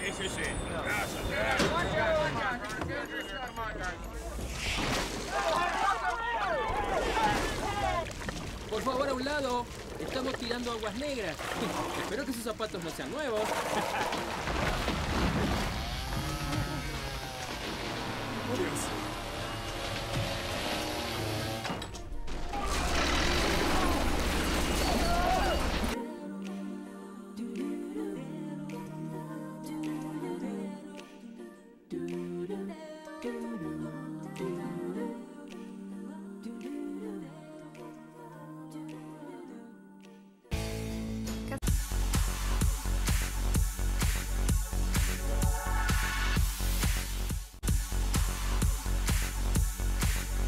De la mañana, la Comisión Económica para América Latina y el Caribe, CEPAL, mantuvo ayer miércoles 11 de abril de 2018 en un 2,2% su previsión de crecimiento para las economías de América Latina y el Caribe en este año, en el que Ecuador crecerá, según dice la CEPAL, en un 2%. Así calculan sus reportes. La CEPAL destacó que existe un contexto internacional más favorable que en años anteriores, pero persisten, según ellos, importantes incertidumbres. En un comunicado explicó que su proyección no sufrió cambios respecto del último informe entregado en diciembre del año pasado. Los países que más crecerán este año, atención, son Antigua y Barbuda, que crecerá en un 5,8%. También Panamá crecerá en un 5,6%. Nicaragua lo hará en un 5% y República Dominicana en otro 5%. Mientras que los únicos que tendrán recesión son Venezuela en menos 8,5% y Dominica en menos 5%. Así precisó el organismo de Naciones Unidas. Al desglosar las cifras por subregiones, América del Sur tendrá un crecimiento económico del 2%, ligeramente por debajo del promedio regional debido a las cifras negativas de Venezuela. El resto de países, según la CEPAL, registrará aumentos del Producto Interno Bruto, por ejemplo Bolivia y Paraguay, que serán en un 4%, Perú en un 3,5%, Chile lo hará en un 3,3%, Uruguay 3%, Colombia 2,6%, Argentina 2,5%, Brasil tendrá un crecimiento de 2,2% y Ecuador en un 2%.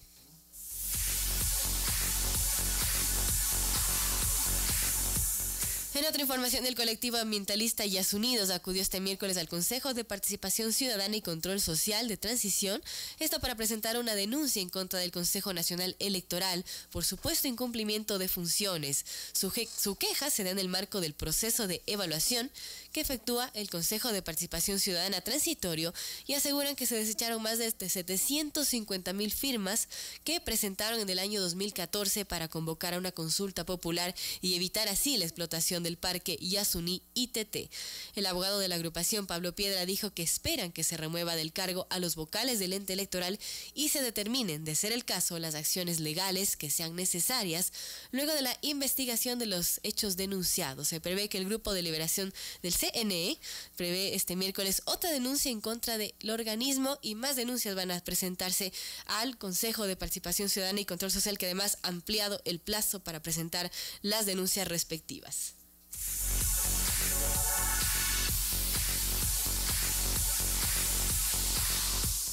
A las 8 de la mañana con 39 minutos estamos reportando ya la llegada de los familiares de del equipo periodístico del comercio. Han llegado ya a Lima, han dado declaración de prensa. Quienes viajaron es el hermano de Paul Rivas, Ricardo Rivas, el hijo de Efraín Segarra, ¿sí? Y el padre del periodista Javier Ortega. Son los tres que esperan de alguna manera ser atendidos por el presidente de la República, hermana República de Colombia, para de alguna manera presionar o pedir, exigir que Colombia se involucre con más fuerza en esta situación. Ayer fue muy decepcionante porque el presidente Juan Manuel Santos anunció una rueda de prensa en Bogotá. Y acá todo el mundo esperaba, o sea, primero teníamos temor de que vaya a anunciar un desenlace fatal, pero esperábamos que el presidente Santos tuviera una declaración siquiera. Porque la única declaración que ha dicho el presidente Santos es: pregúntenle al gobierno de Ecuador. Esa fue la única frase cuando los periodistas colombianos le dijeron qué pasa con los secuestrados. Y él dijo: pregúntenle al gobierno. Esa fue la única frase que dijo. No ha dicho más. Entonces, ayer se esperaba que dijera no dijo nada. Se refirió evidentemente a la triste, terrible masacre de 7 policías, precisamente por parte de sus grupos, 7 policías colombianos. Y también a que se han quemado unas vacas en la frontera por la fiebre aftosa. Hasta ahí, ninguna sola palabra, Verónica. Hay más muestras de solidaridad respecto a nuestros hermanos y compañeros, colegas de Diario El Comercio secuestrados. La UNP de Ecuador anuncia, la Unión Nacional de Periodistas, la Federación Nacional de Periodistas, el Colegio de Periodistas de Pichincha y la Asociación de Periodistas Deportivos de Pichincha se pronunciaron en rueda de prensa acerca de los últimos acontecimientos de los periodistas del comercio y también mostraron su solidaridad. Y bueno, de estos hay varios comunicados que siguen sumándose en las redes sociales.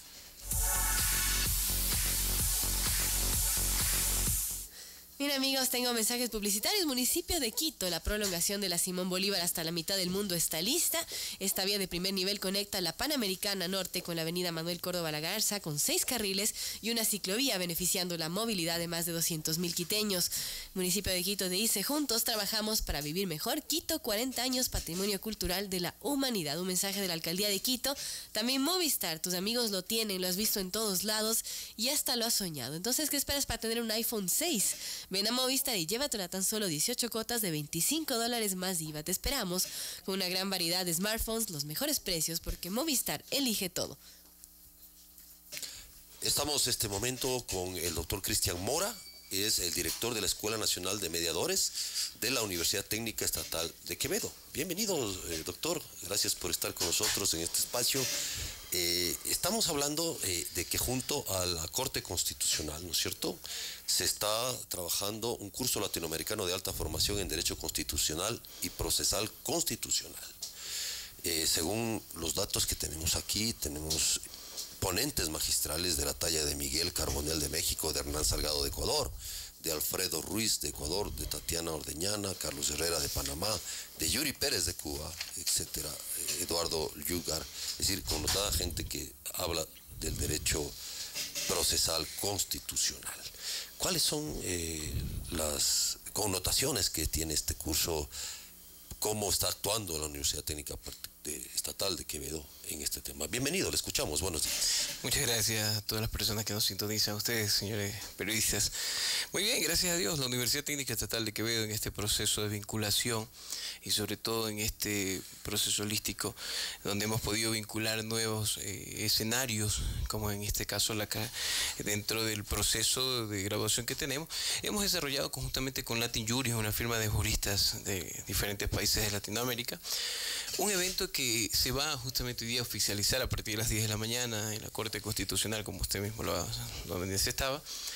Lo importante es invitar a todos los colegas, a todos los estudiantes amantes del derecho, juristas, que en los próximos días, a partir del 2 de junio hasta el 30 de septiembre, lanzaremos un evento de modalidad virtual presencial. Un evento que va a convocar, sí, efectivamente, más de 20 profesores de diferentes países del mundo. Va a convocar a los mejores juristas en materia procesal y constitucional y vamos también a poder justamente transmitir esas experiencias. Es importante también recalcar que este evento, en sus inicios, hemos planificado justamente en la universidad asumir un gasto bastante oneroso justamente por el asunto de que la gente pueda participar.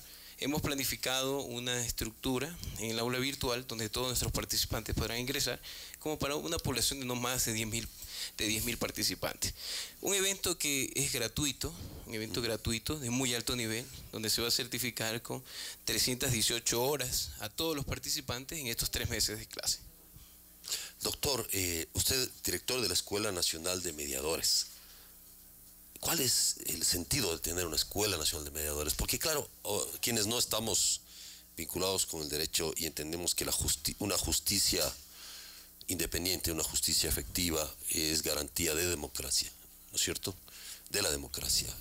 ¿Cómo se forman precisamente los garantes del ejercicio del derecho? Bueno, entre las alas de desarrollo, de investigación de la universidad hemos constituido ya hace un tiempo atrás la Escuela Nacional de Formación de Mediadores. Hemos podido formar mediadores en más de 10 provincias, en el único proyecto encabezado por una universidad pública que está en todo el Ecuador.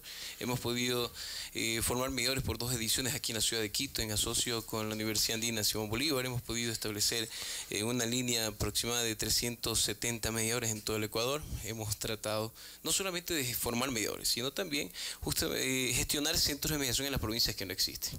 Ahora, en esta línea de procesos en los cuales las universidades se encuentran vinculadas, hemos desarrollado este proceso que ahora es el curso de alta formación en Derecho Constitucional. En el país, estimo, y de acuerdo a la magnitud de este evento, no ha sido todavía realizado.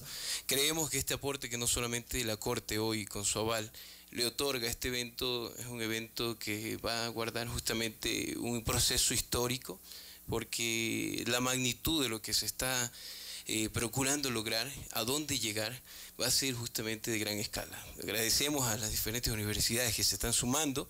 Es un evento con una opción para los estudiantes que quieran certificarse. Al final del evento va a tener un costo bastante accesible.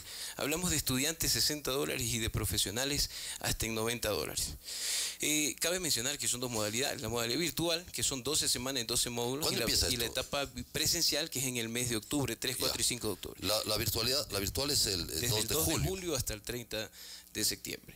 Son prácticamente 3 meses en aula virtual, donde tendrán de trabajo 2 horas diarias, 2 de trabajo autónomo y 2 de actuación en vivo, en sistema online, con los profesores en el horario establecido por cada uno de ellos. Ahora, este es un esfuerzo que esto bien dice, viene de una universidad estatal, y eso es lo destacable, ¿no es cierto?, de una universidad de una provincia, y que está muy empeñada en tener alcances latinoamericanos. Y el programa académico busca fortalecer o profesionalizar en el estudio del constitucionalismo, ¿no es cierto? ¿Por qué es tan importante esto? Porque, digamos, nosotros hemos entrevistado a abogados constitucionalistas y nos dan interpretaciones sobre decisiones que se toman desde el poder público que afectan a la Constitución o que se debaten finalmente como última instancia en la Corte Constitucional. ¿Por qué es importante el constitucionalismo como tal? Bueno, algo que es rescatable es que, como usted mismo lo acaba de mencionar, que terminan con el órgano de cierre ante la Corte Constitucional, quienes son los guardianes de esta Constitución. Sobre todo que la ciudadanía, en el caso de los profesionales que recién se están incorporando, en el caso de los profesionales que están tratando de retomar los libros, y para los profesionales que estamos en la actualidad capacitándonos, un poco más bien el tema es entrar en las dinámicas que se están ocurriendo en América Latina. O sea, la gente dice, y tenemos una constitución nueva aquí. Sí. Milagro, tenemos otra en Paraguay. Tenemos otra nueva en Argentina. Entonces, la gente debe entender que estos son procesos evolutivos. Quiero citar un ejemplo, ¿no? Y a lo mejor no viene tan al caso, pero es importante. En el caso del año 2000, no nos vayamos tan lejos, en el 2008 el sueldo era, pongámosle un básico de $170. Y será que ese mismo sueldo en la actualidad, si lo ponemos a norma vigente, compensará la calidad de vida? No.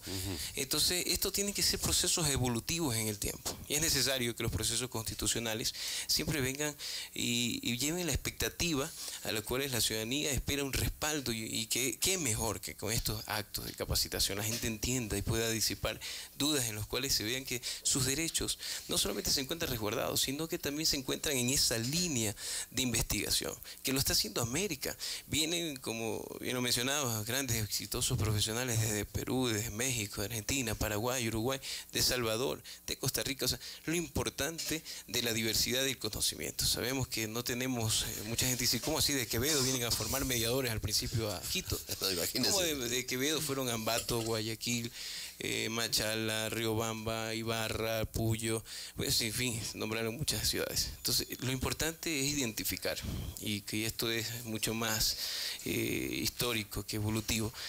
Definitivamente la academia no tiene una jurisdicción. La academia la hacemos todos los que investigamos, desde un pueblo pequeño hasta la ciudad más metrópolis que exista, ¿no? La academia realmente lo que debe tener es horizontes y no debe tener límites. En ese contexto de vinculación hemos constituido esta escuela y hemos ahora respaldado de gran manera este proyecto con los juristas latinoamericanos. Es un primer evento. Este otro año también estamos planificando un evento en materia constitucional y procesal a otra magnitud. ¿Por qué no llevarlos al evento de la actualización y tener profesores que a lo mejor los hemos leído o que hemos comprado sus obras o que al menos hemos tratado de conocerlos por el internet, tenerlos ahora en un tutorial personal y tenerlos posterior en un evento donde se inaugura de paso también el auditorio de la Universidad Técnica Estatal de Quevedo con capacidad para 640 personas que van a ser los primeros que se logren inscribir en este evento, que dicho sea de paso se lanzó como en un ejercicio el día de ayer en horas de la mañana y hasta a cerrar el corte ya llevábamos 300 inscritos. La proyección al proceso de inscripciones estamos pensando que vamos a superar los 10.000 inscritos. Definitivamente es un evento que está concentrando no solamente juristas de gran magnitud, estamos concentrando justamente es a esa nueva juventud, esa juventud que está libre de procesos de corrupción, que lleve una nueva mentalidad y que sepa que tiene la Constitución como mayor garante, que sepa que los actores primordiales en los procesos evolutivos somos los jóvenes. Y hablamos jóvenes no en la edad, sino en los procesos constructivos de las constituciones. Una constitución que trae en el 2008 es absolutamente joven, tiene 10 años de vigencia. Y va a durar 300, ¿no? Y en ese contexto, más o menos. En ese contexto es la evolutividad del conocimiento. Y creemos y llamamos justamente a que los colegas nos estemos autocapacitando. Y bien hacerlo en eventos de gran magnitud como estos, como decíamos al inicio, es importante que la academia no solamente esté en su radio de acción, sino que busque justamente llegar a los lugares donde no se llega con facilidad. Estoy viendo el pensum, digamos así, ¿no? De este taller. Hablamos de teoría del derecho constitucional, teoría de los derechos constitucionales, constitucionalismo contemporáneo, constitucionalismo económico, derechos humanos en el litigio constitucional, introducción al derecho procesal constitucional, el control de la constitucionalidad, argumentación jurídica, pero hay un taller que se llama taller de investigación y redacción. ¿Por qué? Definitivamente yo creo que ese es un llamado más bien para los profesionales que estamos en esta nueva era. Debemos ser muy responsables con lo que escribimos y creo que sobre todo debemos aprender las nuevas tecnologías, utilizar el sistema de las TICs no solamente como un tema informático para redes, sino incluso también el mismo hecho de la investigación, motivar a muchos jóvenes profesionales a escribir. ¿Por qué no comenzar a pensar que de muchos de los que vengan a este proceso vamos a lanzar compromisos en los cuales podamos terminar con obras o al menos con ensayos, y los mejores ensayos los publicaremos dentro de este proceso de capacitación? Que la gente se procure justamente levantar ese espíritu que todos podemos redactar. Todos podemos escribir, todos podemos argumentar, pero el asunto también es hacerlo de la mano de los que inspiran redactar. Y Cristian, veo que cada vez cobra más fuerza este tema de la capacitación online y quiero preguntarte cómo ha sido la acogida de la gente, de los posibles alumnos sobre esta capacitación que además viene en línea y que viene desde una provincia.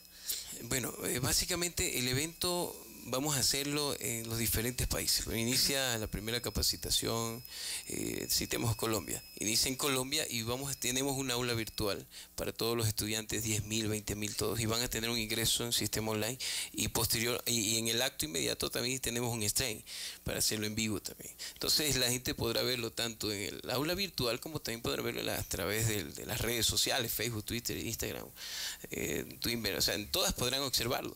¿La idea cuál es? La idea no es solamente que las personas se capaciten y puedan obtener un certificado, sino que formen parte de este proceso histórico. Es un primer evento que ha concentrado la atención de muchas universidades, porque de todas formas saber que una universidad lo está financiando a su responsabilidad de un posterior acto de cobro mínimo por una certificación de un evento de 318 horas es una locura. Pero esos son los eventos que se hacen con responsabilidad y sobre todo con la debida planificación. Este evento tiene más de un año planificado y casi 7 meses en proceso de ejecución.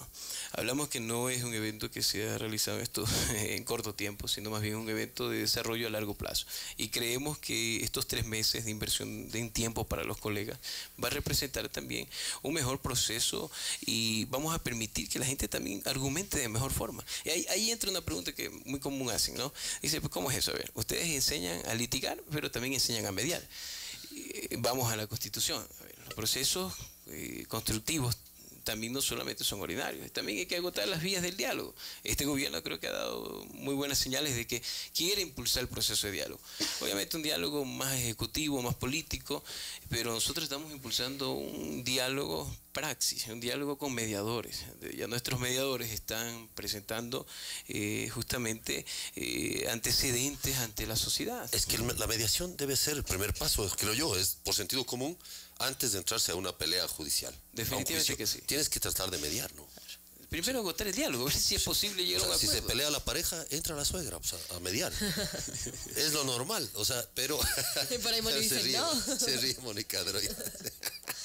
Pero es verdad, o sea, la verdad es que nosotros, el último recurso es el diálogo.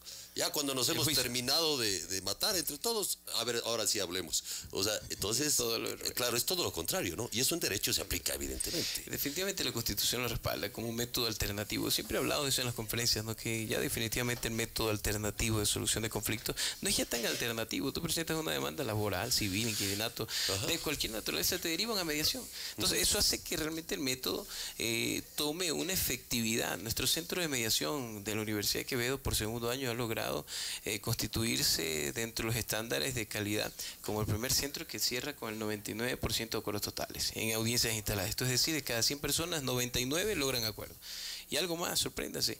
Hemos suscrito un convenio con el Banco Pichincha desde el año pasado y estamos tramitando un sinfín de causas, un proyecto que le llamamos 1000. Estamos tratando de evitar 1000 juicios entren al proceso judicial y vengan a diálogos de mediación. Y hemos tenido un resultado de 100 sobre 100. Eso nos permite justamente tener una carta de presentación y decir, ¿y quién hizo eso? El Centro de Mediación de la Universidad de Quevedo. Y lo estamos presentando, replicándolo a los demás bancos. O sea, definitivamente un buen ejemplo para salir de la crisis es generar una oportunidad de diálogo, como lo estamos haciendo en el caso Banco Pichincha. Muchas gracias al doctor Cristian Mora, director de la Escuela Nacional de Mediadores. Finalmente, ¿cómo se puede inscribir la gente? Ese es el espacio. Dele. A través de las redes sociales, de Latin Juris, a través del Facebook, nuestros amigos cibernautas, a través del Facebook, a través de la página web de la UTEQ, Universidad Técnica Estatal de Quevedo. La primera universidad agropecuaria del Ecuador, que es el lema, sin UTEQ. Y la primera y la única universidad pública que cuenta con una escuela de formación de mediadores en todo el Ecuador y que está en campo formando mediadores. Actualmente vamos a formar mediadores también en este mes en Imbabura, Pastaza, Chimborazo. En estas 3 provincias sale en línea el evento. Y nuestras redes sociales, no hay limitación para poderse agregar en este curso de alta formación en Derecho Constitucional. Tiene 2 modalidades. La primordial, creo que todos quieren participar en el evento virtual presencial. Así que los motivamos a inscribirse y que sobre todo también aprovechen este costo de la certificación, un costo sumamente económico, analizado tanto por Latin Juris como por UTQ, para justamente contribuir a este universo del conocimiento del derecho. Muchas gracias, estamos también encantados de poder apoyar y dar espacio a la iniciativa de la Universidad Técnica Estatal de Quevedo, ¿no es cierto?, para que sea un aporte, siempre aportando al desarrollo del Ecuador. Gracias a Cristian Mora por estar con nosotros.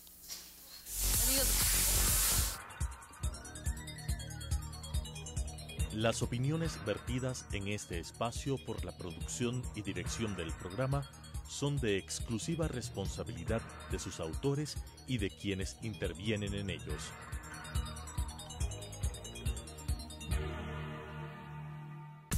Telesucesos Canal 29 presentó Sucesos con Juan Carlos Calderón. Un periodismo libre para una democracia plena. Los hechos y las opiniones de los sucesos que marcan nuestro tiempo.